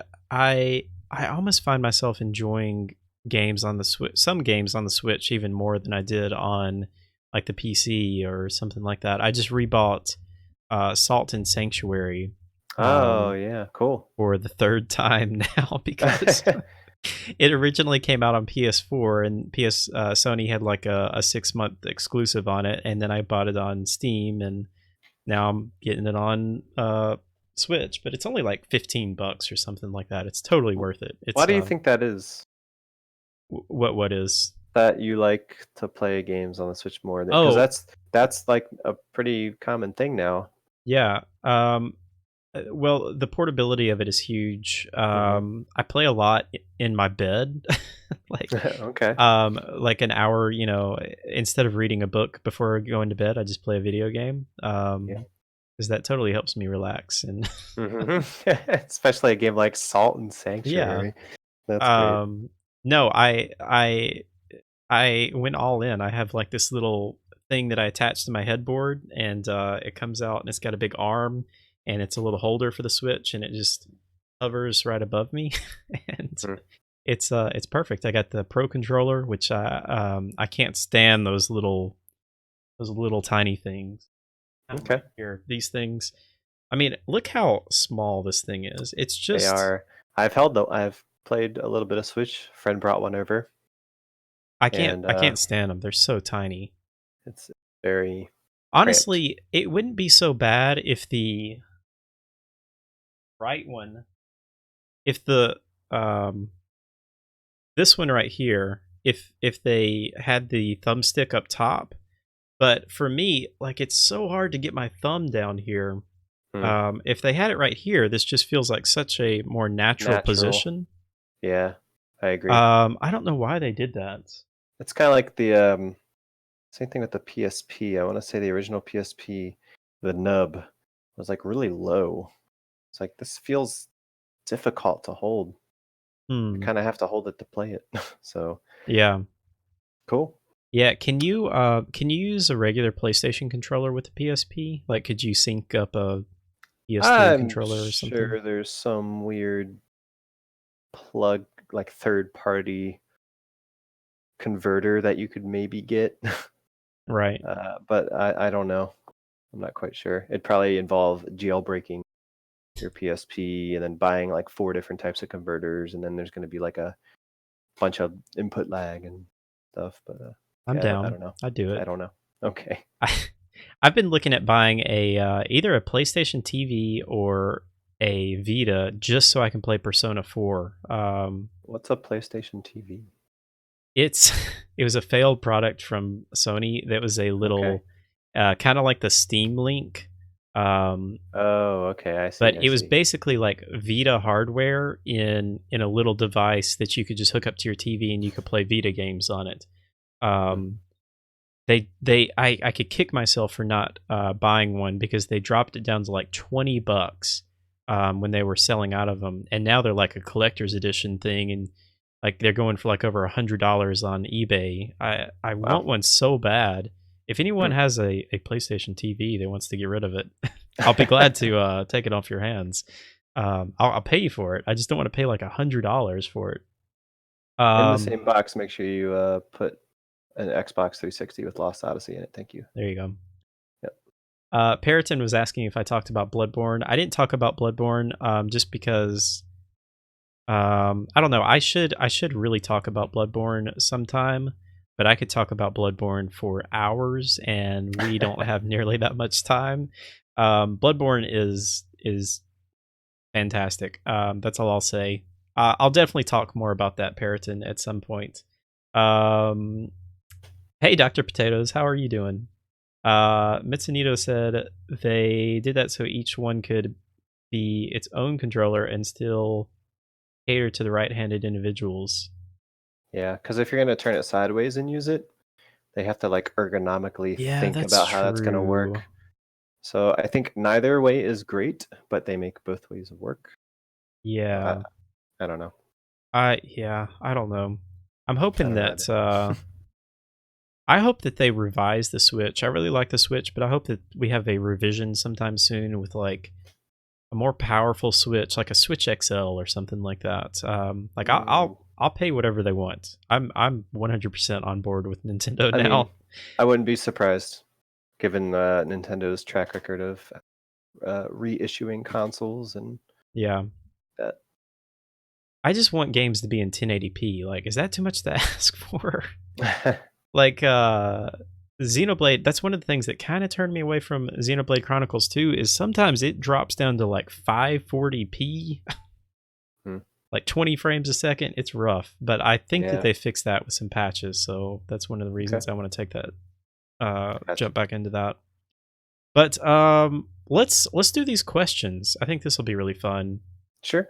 Um so Slunks was super nice to gather some questions here. Oh, you're adding more questions. Nice. And anybody in chat, if you guys have any questions, feel free to drop them in. I see Periton is asking some questions. Let's start out with Mitts. These are some good questions too for just like streamers. I know we have a bunch of streamers here. Everybody, just go follow everybody in here because I think like pretty much everybody streams.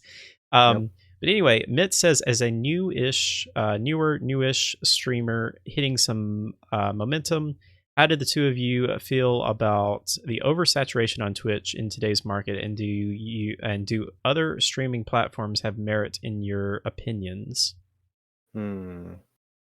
What do you think? Um, so Twitch is obviously by far the biggest platform for streaming. We have, what are the other streaming platforms? We have YouTube, we have Mixer. I guess you could throw Facebook in there because I do see Yeah. some people that are streaming games on Facebook now. Steam's trying to push that stuff forward as well now. Yeah, I haven't really looked at any of the Steam Yeah. streaming, how that even But works. they're putting it on their front page now and stuff, which is Yeah. interesting. Tells me they're trying to get involved a little more than they were before. hmm Yeah, I think you know, personally for me, like when I started streaming, I thought about looking at Mixer because I think Mixer has some really good technology going for them. They have like almost zero latency in their chat. Um, their all of their streams seem to look and run really well. Yeah. But Twitch is where everybody's at, and Yeah. that's where the community is at. It is definitely pretty oversaturated. I don't think it's an issue if the audience continues to grow. So if Twitch continues to find new ways to get new people to start watching Twitch and stuff, then it's gonna all balance out in the end. That's So, fine. yeah, by far the biggest problem that I see on Twitch is discoverability. Hmm.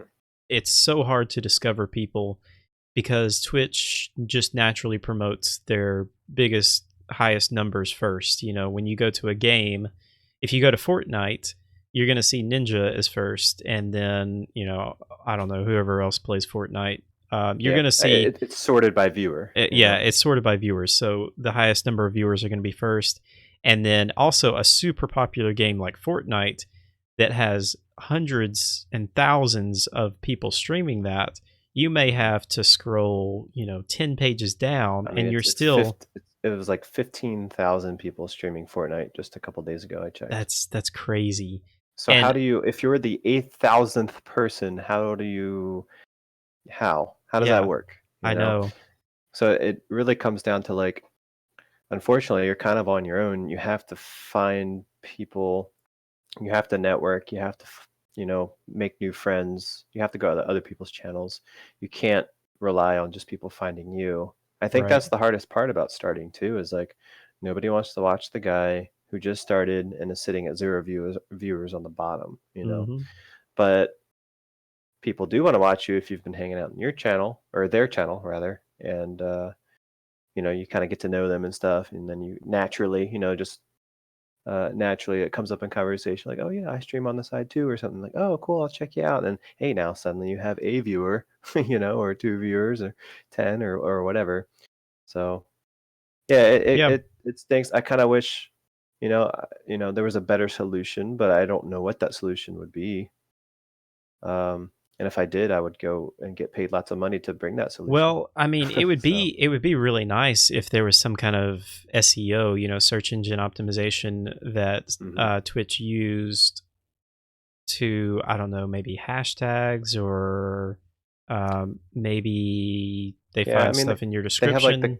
they have like the communities that you can add yourself to, and Well, that's kind of like the closest thing to that. yeah, the problem though is Twitch is not going to want to do that because they're going to want to, they'd kind of be shooting themselves in the foot. It's kind of a double-edged sword because they are going to want to promote their biggest streamers, because Hmm. they're the ones that make them the most money. Yep. And so there's no reason for them to promote smaller guys because, they, Yeah, the incentive's not there. right, they don't have nearly as many subs and they're not going to be getting nearly as many donations and all of those things. And Hmm. sadly, money is what it's all about. I mean, Twitch is, a business. They do have to make Yep. money. Um, but yeah, I think it's a good question. It's an interesting one. I am really interested just to see what happens in the world of streaming. I'm interested to see how long these other guys can hang around. It's very possible that Mixer or YouTube or something that we don't even know takes over Twitch at some point. Um, but I don't think that that's going to happen for a while. I think Twitch is on a pretty steady incline and seems to be growing pretty quick. Yep. Um, Okay. so next question is also from Yep. Mitsunito. Uh, how do you feel about games that draw an emotional response, and what do you think their place is in the market? Are you opposed to games that are 90% story, 10% gameplay? This is a lot of questions, Mitz. Mitch sent um, many more questions. I just chose those two what for are now. there's But more thank to you, this Mitch. question. What are some of your favorites, Oh, and what did those favorites mean to you? So, basically, what are you? I think this is going to be different for a lot of people. I'll let you go first.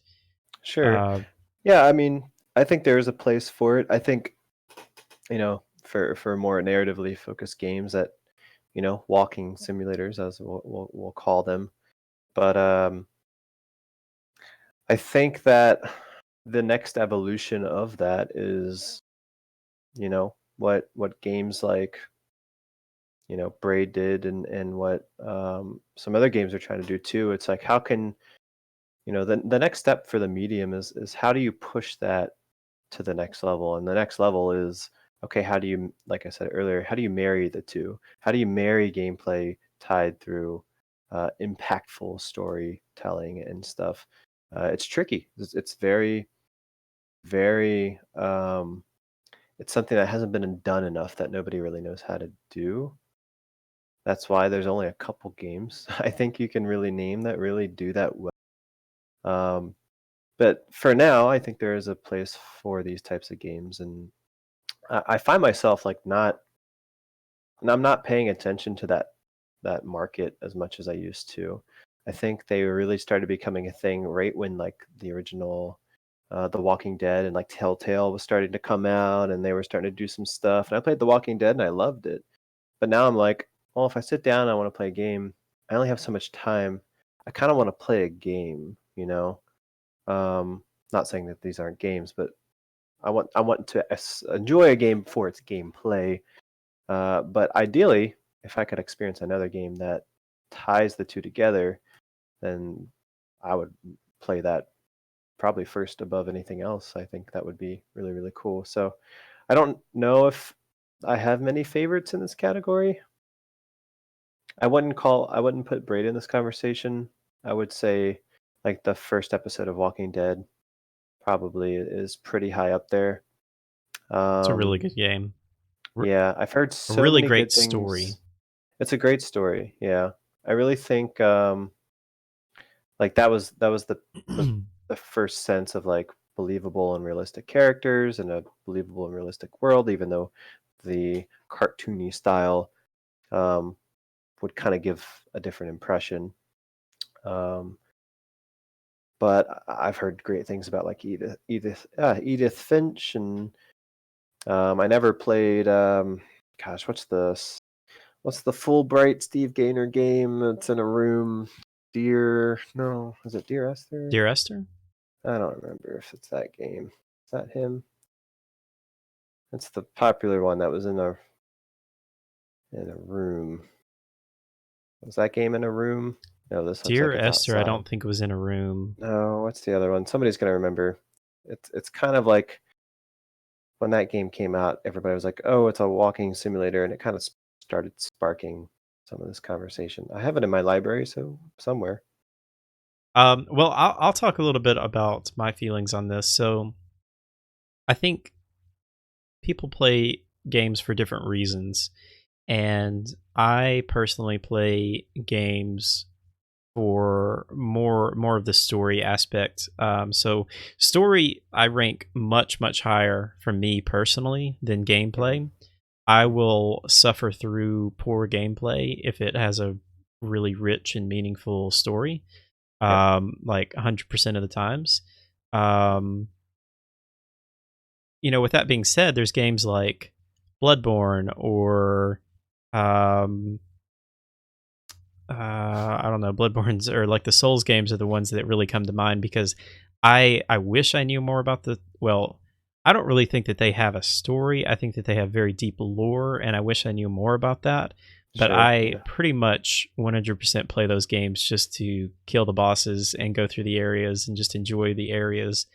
Um, but again, for the most part, for me, I will take a story based game and suffer through poor gameplay mechanics or bugs or something like that just to get that experience. There's nothing I love more than just getting totally engrossed in the story and world of a game and Yep. just experiencing that. Gone Home was the game I was Oh, trying to Gone think of. Home. Yeah. Yeah. Okay. Yeah. That game kind of kicked off a lot of that conversation when it Yeah, came out. that's true. Yeah, Gone Home was interesting. I wasn't a huge fan of Gone Home. I thought it was okay, Yeah. but that Okay. that's not the same. Is that the same group that made What Don't Remains of Starve. Edith No, Finch? those guys went and made Don't Starve, which is like the. Really? That's a Hmm. completely different game. Yeah, I think so. I think it's Fulbright, a guy named Steve Gaynor, and a small crowd of guys. I loved I, Don't I could be Starve. wrong. Don't Starve was great. Yeah, that's a fun game. Uh, Um, we have one from Claire, unless we yeah, have go anything for more it. to say. No, go for it. Okay. Claire asks, Claire Bones, have you ever started a game on stream and wish you'd get to play it off stream for yourself or the other way around? Also, if I'm allowed, a more cliche question. If you only had to pick one game to play for the rest of 2018, what would it be and why? Oh man. Oh boy. I think we start with the first half. Um, I have to think for a second.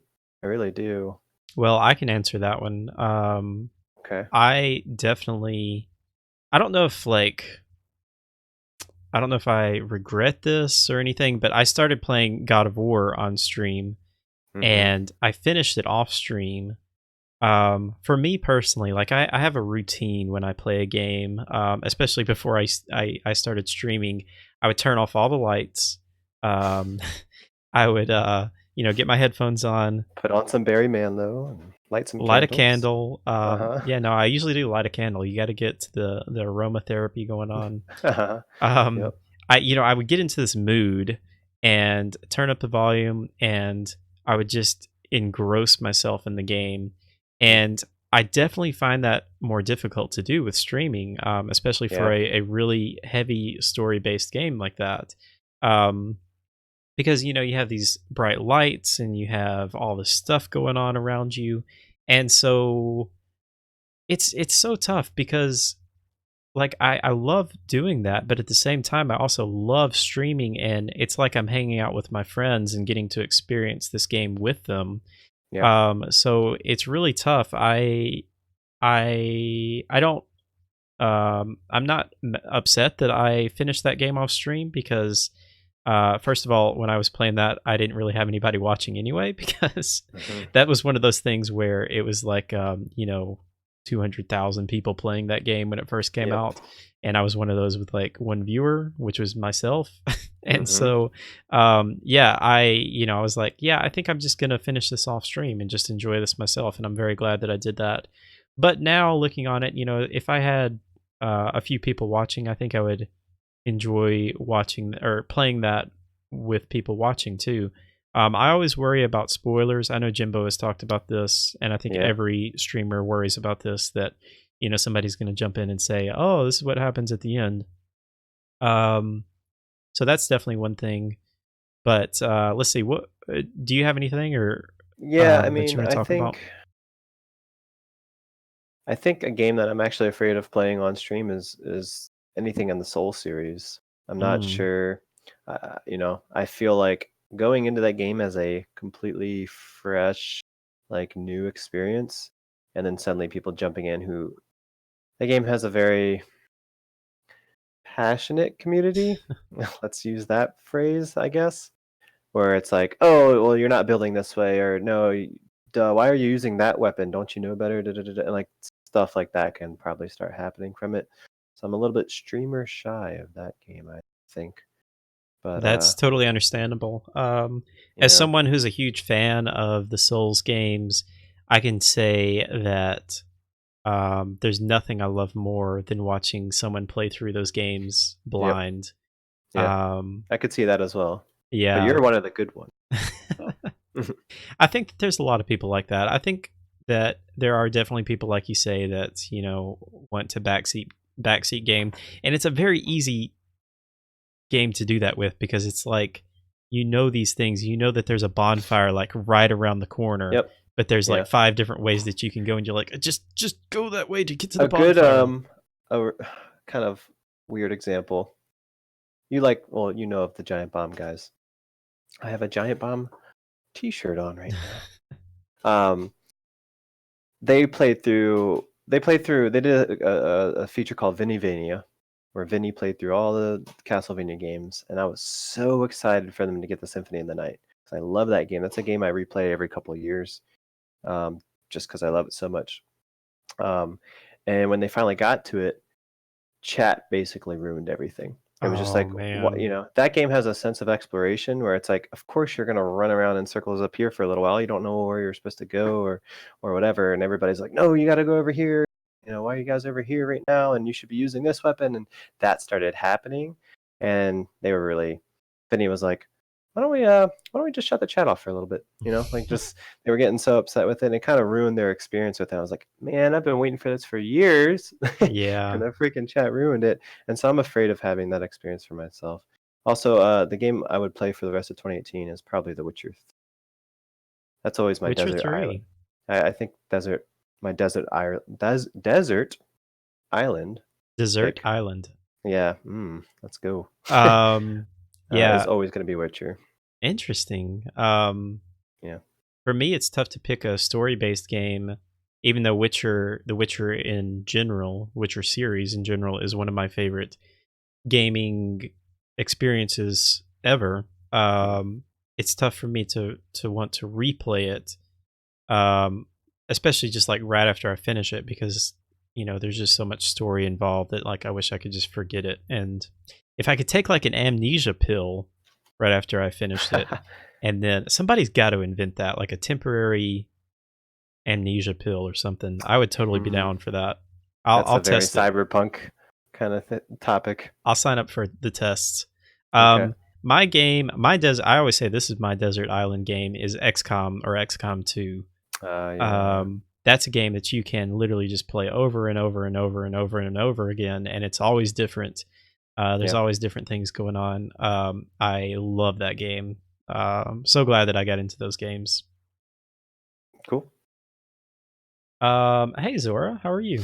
What I'm curious what you guys in chat, what is your like your game that you could only play if you could only play one game for the rest of the year, what would it be? Slunks is Witcher. Did you say Witcher 3 in particular? Yeah, Witcher 3. Okay. Mostly just because it's like, well, there's all the DLC, there's all the extra stuff, all the side quests that you didn't do. But what do you There's do when just you so much finish to it? that world. Then it's 2019, and then you do it Okay, all well I over guess again. that's the thing, right? Is we're only talking about for the rest of this year, so Yeah. yeah, I could probably stretch a Witcher 3 playthrough out for 6 months.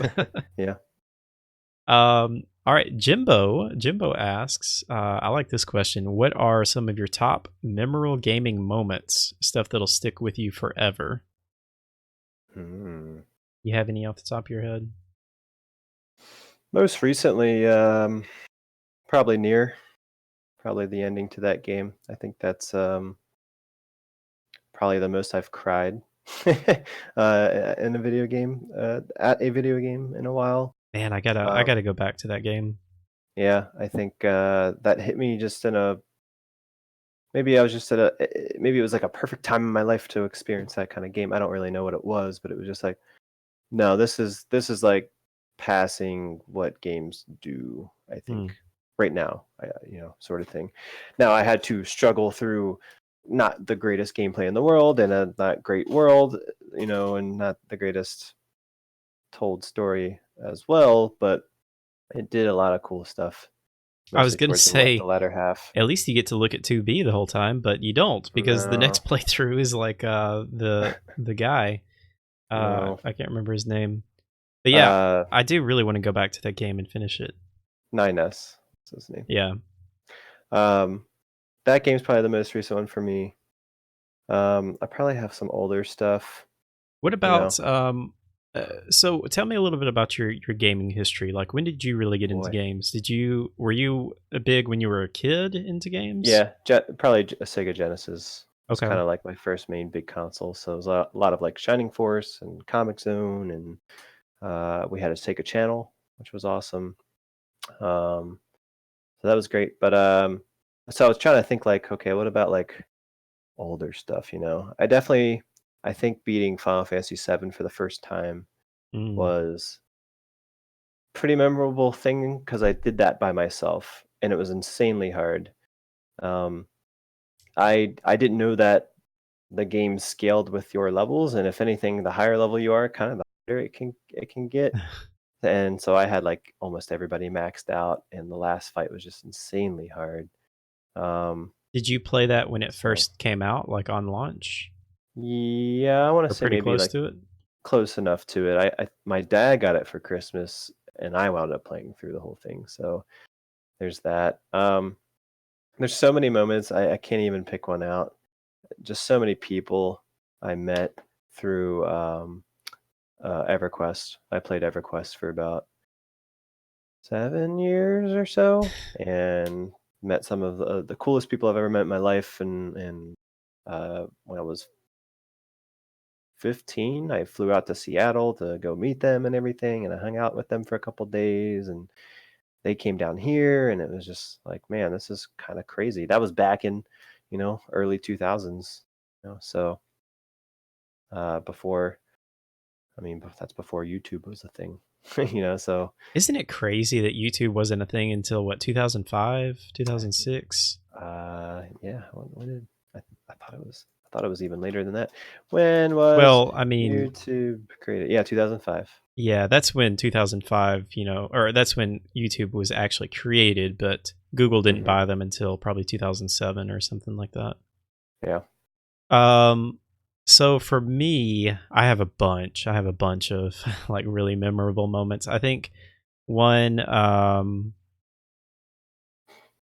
one of the biggest for me was The Witcher 1, playing through The Witcher 1, Hmm. because kinda like you were saying, it was a time in your life when, the stars aligned and everything just was right at that moment, but I had just finished playing through Oblivion, Hmm. Elder Scrolls Oblivion, and that was, like, the first, um, or well, I mean, I had played through quite a few games at that time, but Oblivion was like one of the first big RPGs that I'd gotten into. And I'd always heard well, I think I played it pretty close to when that came out. I think that came out like 2006 or something. So Yeah. anyway, I played through that, and then I read about this game on this random gaming forum website called The Witcher, and That sounds like where um, you would find The Witcher back then. well, this was literally like when this was before it had even come out. Oh, okay. Some people were talking about it, and it was like, yeah, this small little studio was creating this game based on these books, and I bit the bullet and ordered this game. Um, I got it, and I just was totally engrossed in this game. I must have played for like 14 hours straight the first day, and I played like nonstop until I finished this game. It was like a 70 or 80 hour playthrough. Yep. But I had just never played a game that got me so engrossed in a story and Hmm. characters like The Witcher 1 did. Yep. Um, and I don't care what anyone says, I love the combat in that game. Everyone says it's always so clunky and terribly designed, but I think it's great. I love how it's like a timing based thing where you have to It's click it's and very then weighty. yeah, you have to click and then you have to wait for like a little pop up to appear and then you click again. Hmm. And I think people just don't understand it. I think that's what it is. But there's Okay. like because it is pretty complicated. You have like three different stances with your weapon. So you have like a high, medium, and low, and Right. depending on what kind of monsters you're fighting, you also have two different swords. Yep. Should you be using the silver sword or the regular Yep. sword? And And then then you got your throw into that, powers you and have stuff. you have your powers, you have bombs, you have potions, all kinds of things. Yeah, it's kind of a lot.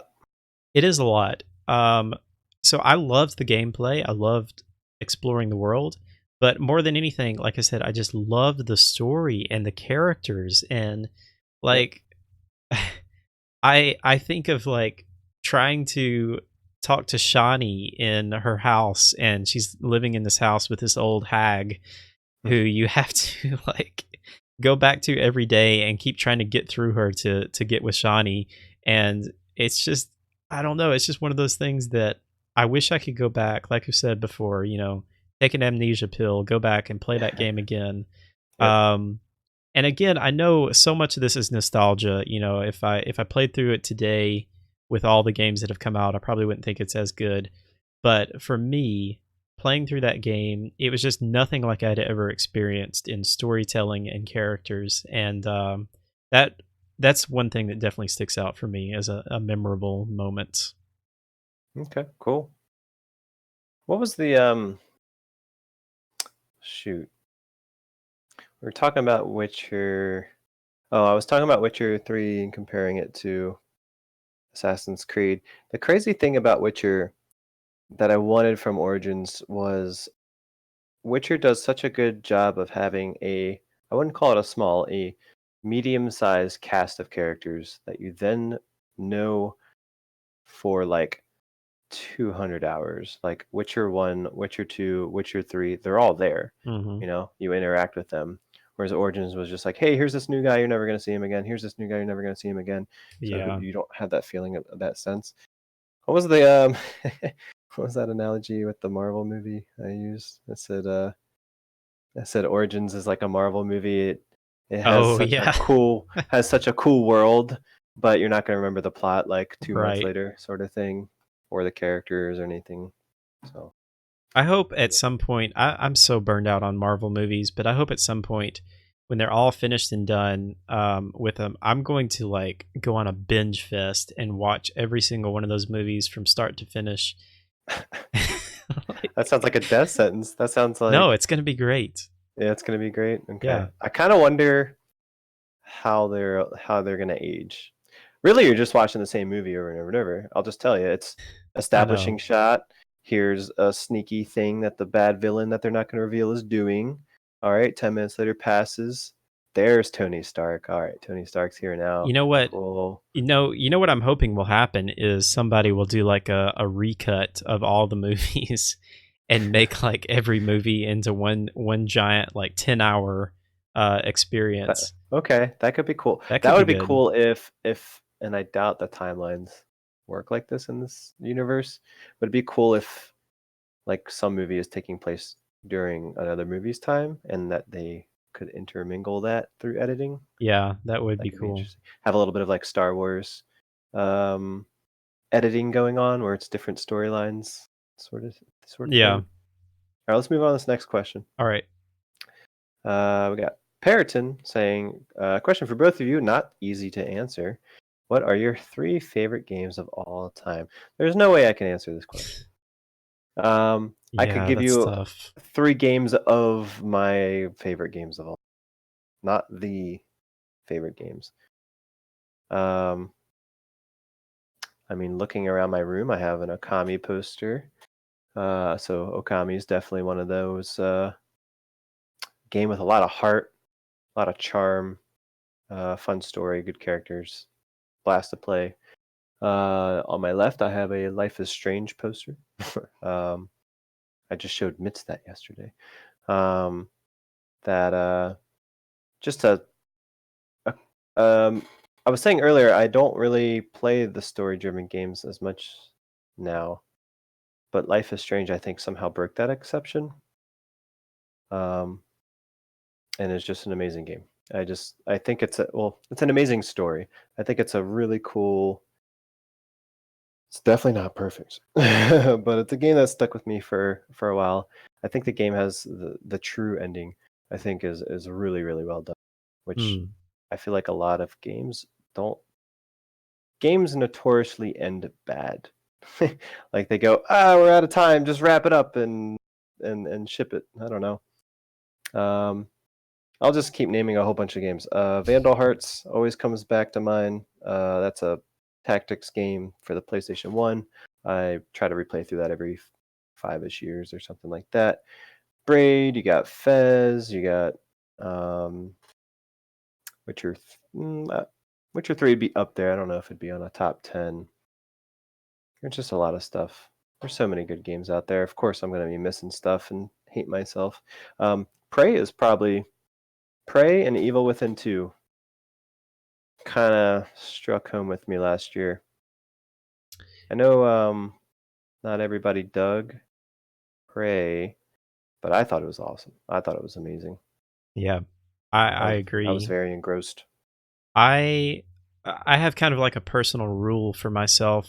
This is more so Hmm. with movies, but I try not to put like a movie in my top 10 movies of all time for at least 5 years after its release. Yeah, you got to space Um, it out. I mean, 5 years, but yeah, well, having the time is good. that's why I said more for movies because games are such a new platform, whereas movies have been around for like 100 plus years now. But Yeah, I think it's important to like you go and watch a movie and you come back and if it's a good movie and you're like, oh, that was the greatest movie I've ever seen, hmm, but you need some time to think about it and digest everything, and so you also need to see if it holds up in a few years. If you go back and watch a movie, it may not hold up like you thought it would, and I hmm, think games are even more so like that. So I try and I don't necessarily do that for 5 years, but I try and like God of War is a good example. I think that game will probably be like top 10 for me eventually, but sure. it just came out, and so it's tough for me to say how it's going to hold up in a few Hmm. years. I think it is going to hold up, Yeah, but you should try reviewing games. Because that is a nightmare. I'm You are in sure. your own mind so much like, "Okay, I really loved it, but do I love it just because I just literally beat it and I'm literally writing a review like an Yeah. actor?" That's why Or that's why I don't wanna review games. nope. Yeah. I don't think I could do that.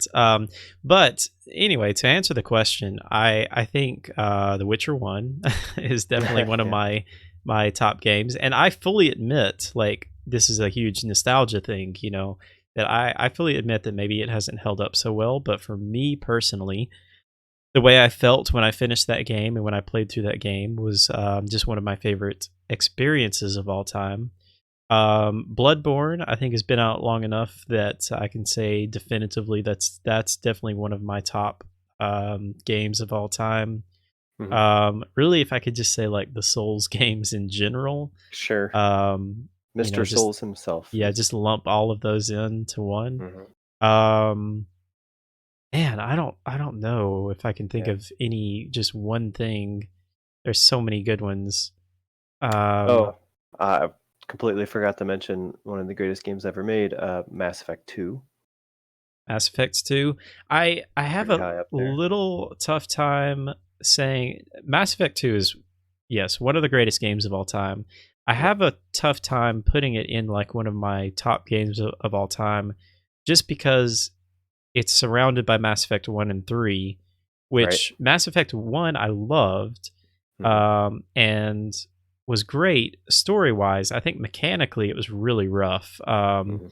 I think none of those games you could jump, which I always thought was weird. Um, they were all very limited on where you could go. I loved the Citadel. I would love a game just set on the Citadel. Like Sure. just there's so many random things that went on in the Citadel. I think it would be really interesting to be tell a story like on the Citadel. That's what they should do for the next Mass Effect game. Is just set it on the Citadel. They should give it to a different publisher. Yeah, That's what they need to do. I Um, know. I gotta say 2 more games or I'm gonna kill myself. All right. Hotline Miami, is way up there for me. Um, that's a game Really? I've played through a lot. Yeah. I mean, Hotline was kinda how I found that synthwave scene and all that stuff, so that's a very important game to me. Um, and, how could I have forgotten? I've only talked about it this entire podcast. Lost Odyssey is pretty Mm. freaking high up there for me. That's a phenomenal game. That's a it's a very well written piece of cool thing that is out there that everybody should experience. So yeah.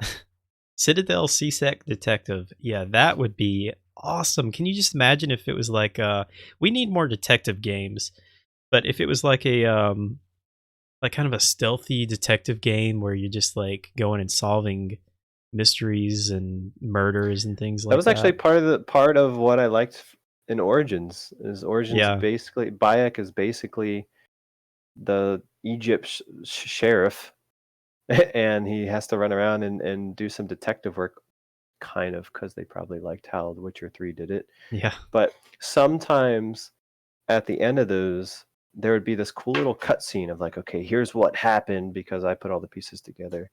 I was like, this is actually pretty cool. It's very inconsistent because sometimes it doesn't and sometimes it doesn't.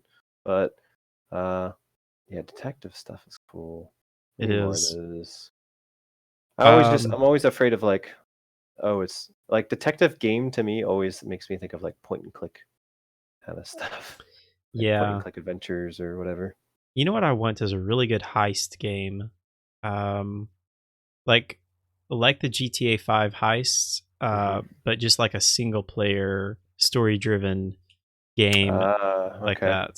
Darn, I was gonna recommend Payday 2, but I forgot you don't really mess around with multiplayer stuff much. So Yeah, I want like a really hardcore story driven mm. experience. Um Stealth Hmm. asked, what do you enjoy about music in games? Any games with a favorite soundtrack? I kind of already answered mine earlier. Yeah, me too. Well, not me too, but I've already mentioned this game. I was literally just listening to Lost Odyssey this morning. Mm. So I told Jimbo, I said, I linked him it. What did I tell him? I said, I said, "Man," and then I linked him the soundtrack, and I said, "You ever love something so much it's hard to experience it again?" He said, "Oh," he said, "Yeah, you don't wanna ruin it." It's one of those things where it's just like, when I listen to that soundtrack, it puts me right back into that game. It puts me, Yeah. like, it's just so well done. That's what Uematsu does, you know? Yeah, like I said earlier, Bloodborne is just one of the greatest soundtracks of all time, I think. I will also throw in Persona 5. Persona Yeah. 5 has such Persona a good 5 is some soundtrack. so jazzy and funky. I know, and I Like, normally don't like that type of music, but, yeah. man, you haven't played Persona 5 because you don't have a Mm-mm. PS4, Nope. but I'm assuming you've listened to it. Mhm. That's an interesting game. Yeah. I A lot of mixed thoughts on that mostly. Yeah. Mostly good, but mixed thoughts within that Fantastic goodness. gameplay, though. That Yeah. I Man, I love that turn-based combat in that Yeah. game. I would also put, Hotline Miami 2 up there. I think Mm, Hotline 1 has a good soundtrack, but Hotline Miami 2 went, "Okay, let's, like, triple the size of the soundtrack and yeah. get more artists involved and bring back the really good ones." It was just such a good mix of that world. Periton is asking what games are you looking forward to that are coming out for the rest of 2018? You got any Yeah. off the top of your head? That'd be a good way to kinda, like, end this podcast. What do you is there anything else before that? Let's just mention some releases really quick. Sure. So we won't go through all of these, but I'll just kind of throw out some of the big ones. Overcooked 2 is coming out. Yeah. I know a bunch of people are excited about that. I like Um, Overcooked. H1Z1 is coming out for PS4. If you're into that, go for it. Yeah. If you're into that. Dead Cells has its official Yes. release. PS4, Xbox One, Switch, August 7th. Super excited for that. Yep. This game called Okami is coming out I for hate the that game so Switch. much. Don't even talk about. I've never played that game, so Yep. maybe I'll get it on the Switch. Hey, there you go. Monster Hunter World is coming out for PC on the 9th. I know Mitz is super excited about that. Yeah. Do you have any excitement or hype for Monster Hunter? Um, no. I I'm getting old, so my time is becoming like video games have to treat my time very well. Hmm. And Monster Hunters, I don't think it does that. Did you have you seen any gameplay from, or have you played any Monster Hunter games? Um, I think I played a little bit. Wasn't there one on the PSP? I don't remember. I don't know if that was a real Monster Hunter game. I don't quite remember. So I'm not sure, but I know how they work and I've watched a fair amount of them. I want to check out World. I think actually World would probably be the one to kind of jump in on Yeah. and see. And it'd be it's cool that it's on PC. I didn't even know it was coming to PC until maybe like a week or two ago. Oh, nice. Um so yeah, I'm not opposed to checking it out. I don't know. I know it's a very It's a long time and sink. heavily involved game. It's a time sink Yep. exactly. I So, played through it on the PS4 when it came out earlier this year. It was my first Monster Hunter game, and it was all right. I wasn't yeah. crazy about it. I enjoyed my time with it. I got really burned out on it because you could it's so geeky, but you could grind for an outfit and to get your little palico, which is Your your cat? little I don't know what it is. It's your little creature that comes along with you. It looks like a cat. Okay. Yeah, Sure. you could get it to look like Aloy from Horizon Zero Dawn, and the Oh, little okay. palico would look like a little Oh, robot. yeah. I remember And hearing about that. so I worked so hard to get Aloy and her little robot, and I got that, and I haven't touched it since. Hmm. um, yeah, the only other game that's coming out that I'm super excited about this week is We Happy Few that comes out for PC, PS4, and Xbox One on August 10th. That game Okay, looks cool. incredible. I don't know a whole lot about it, but it has a really interesting art style and looks like It it has could a be very, really like, interesting. BioShock type Yeah. thing going on. Hmm. Well, Yeah. cool. So you want to end with talking about our 2018 games that we're excited about? Yeah, because it gave me time to look at a list and try to figure out what am I excited about. I'm so stuck with playing games of the past that I'm not even thinking about future stuff. I can already name one for you, which would be Hitman 2, Oh, November yes. 13th. Already pre-ordered it. Exactly. I know it's a Yep. bad thing, but you get the sniper assassin mission for pre-ordering it, so I just had to do Oh, that. just had to get that mission. In general, I don't like pre-ordering games unless it's a game that I know, like, I don't care what the score gets, I'm 100% Yeah, playing. And I get that. Hitman, the original Hitman, well, last year's Hitman, I loved so much that I know I'm gonna love this game. Okay. I am after playing Origins, I'm fairly interested into Odyssey. I think Odyssey could be. It kind of seems like they're gonna split boat combat stuff again into the game, and maybe be a little bit more heavy. So it kind of might lean towards that four feeling again, Yeah. which could be interesting since I The haven't only thing that experienced I'm worried four. about is in 4, you know, that was set in like the 1800s, 1600s, much, Mm-hmm. much earlier, or I guess later, Mm-hmm. in the time period. So you had more like, you know, shooting cannons and, you know, firing guns and things like that. Whereas this is going to be probably more like ramming or shooting bows and arrows and I spears and like that kind of I stuff, like the concept of, hey, let's spend like a month building this big boat, and then I don't know, we're just gonna and ram just it into ram it right things. into it. Yeah, Yep, in the ocean. I know. So that's weird.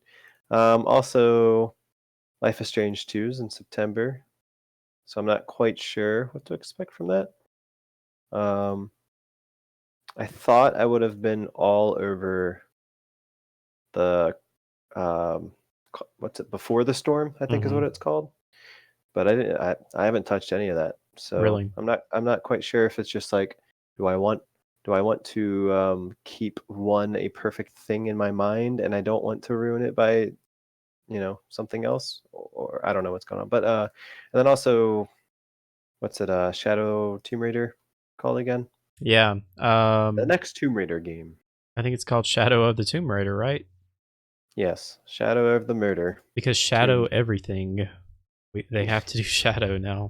Yep. So I'm pretty interested in that, especially I feel so bad because I played Rise of the Tomb Raider, and then literally right after I got finished with that, I pretty much got my new graphics card. So I'm like, man, Uh, I could have played this like at a much better quality and Time to stuff like replay that. it.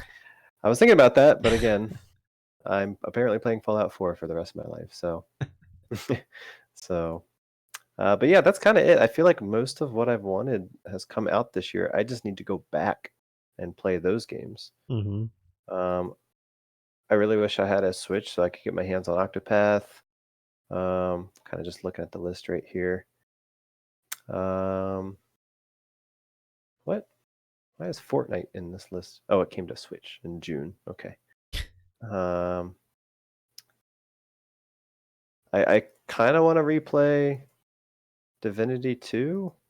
Do Oh, you do you have? I mean, I for the third time, by the way. I am so excited to replay. Well, okay, so I've only played about 30 hours, which Yeah. is like chapter 1.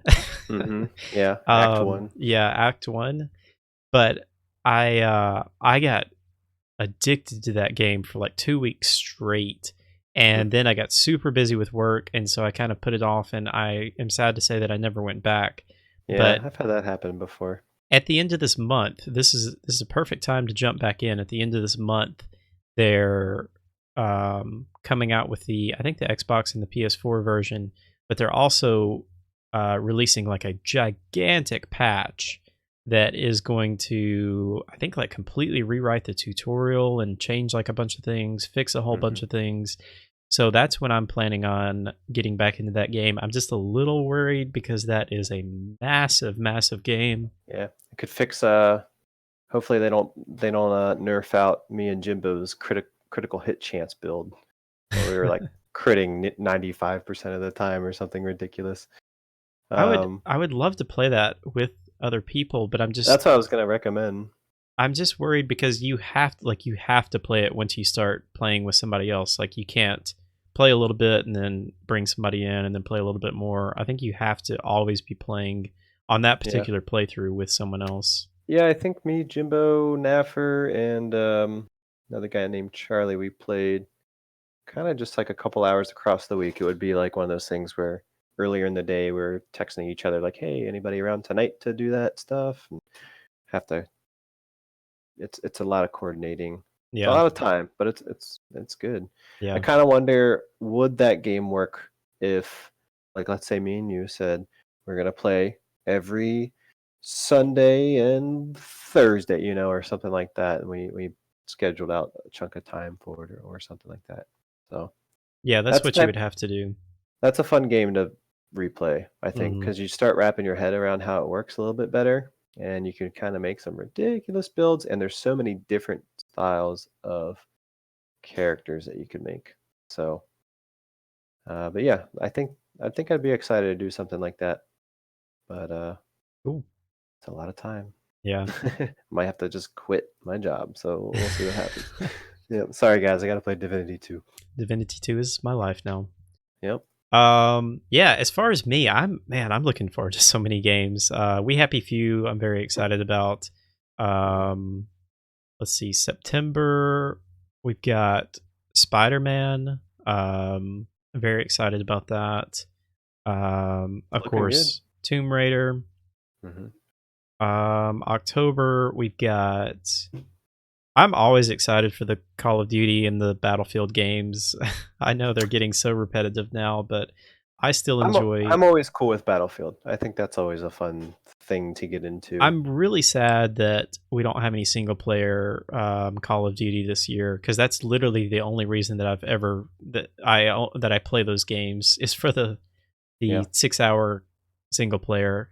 Pay I mean, I think $60 I for think they looked six at their hours. data and was like, "Wow, 0.5% of people who buy this game beats the single player." That's So, me. yep, it's just hell, maybe. So, um, No, I think a lot of people are pretty upset about it from what I've seen. I think a lot of people actually play the single player. Now, there's a lot of people that play only multiplayer, but I don't know. I really hope that that's not gonna. I'm afraid it is, but I hope that's not gonna be the trend of Call of Duty is just going multiplayer only. yeah, I like to see how it goes for them. Yeah. What's the pro of dropping it? Red Dead Redemption 2. That's Yeah. super excited for that. Can't wait to jump into that. Man, you're gonna miss out on Red Dead. Oh wait, do you have a Xbox? I have no. It's not on Mm-mm. 360. Yeah, I know. Yep. Man, are Well, I you haven't played the not? first one, so Well, I haven't either, but I still really want to play. okay. I still really want to play too. Um, what else we have? Oh, Call of Cthulhu. I know this is a much smaller game, but Call of Cthulhu comes out on October 30th, Halloween. I'm super excited for that. Okay. November, we've got Hitman 2. We've got Fallout 76. Yeah. I think that kind of rounds up most of the big games that I'm excited for. Cool. Bunch of Do good you think games. are you gonna get 76, Mister? I don't play multiplayer games. Oh, I'm gonna get it and try and play it single player. Okay. Okay. Oh my goodness. I forgot I had those sounds turned on. You probably didn't even hear that. No, that was client side, so that's just all you. Nice. um, yeah, so lots of good games coming out. It's a good time to be a gamer. Yeah, I would Well, agree. uh, Slunks, you got anything else you want to talk about? We've gone way over 2 hours. I told you. I know. Yep, it's all good. No, finishing up Fallout 4 at some point here, so gonna keep pushing through some of that, having fun with that. Yeah, awesome. Feel Um, free to plug all your stuff. Plug your book that I didn't even know you oh, had. sure. Yeah, sure. Tell us when you stream and all that good stuff. Yeah. If you search, Let's just say search Brent Basso. That's my name, and that's my Twitter handle, and that'll be the first book that comes up. That's me right there. Um, I stream Saturday, Sunday, Monday, Tuesday, and then sometimes I do a midweek stream if I can squeeze in a couple hours or something like that. Currently playing through Fallout 4. I'm really not sure what I'm playing next. As you guys can see, I love talking about video games. I like the industry, so come in and chat about your favorite games, and I'll talk about those. And I probably know some of the people behind it. And yeah, man, video games are just good. It's That's just all you awesome. need to know. Yeah. Yeah. Man, thank you so much for doing this with me. Yeah. Thanks for having me I on. had a It's lot a of good time. fun. Yeah. Yeah, for me, I typically stream Monday, Wednesdays, and Fridays. Lots of times in between that, but I always try to stream Monday, Wednesdays, and Fridays. I always try to make time for that. Currently playing through Final Fantasy X, really enjoying that. Yeah. I And want to watch more of that. yeah, um, I don't know what I'm going to play next either. Probably We Happy Few is probably going to be the next big game that I Okay. check out. But yeah, we try to do, or I try to do this podcast once a week, and just rotate throughout guests. I absolutely loved having you on, Slunks. I would love to have you on some more and talk more about video games. All of you guys watching, thank you all for hanging out with us. Yes. Thank you, guys. Had a really fun time. Oh yeah, Periton, RE2. I'm 100% excited for that, but that is 2019. Yep. So Me too. anyway, I will say goodbye. I like to say God bless and happy gaming. All right. Bye, Alrighty. guys. Take care.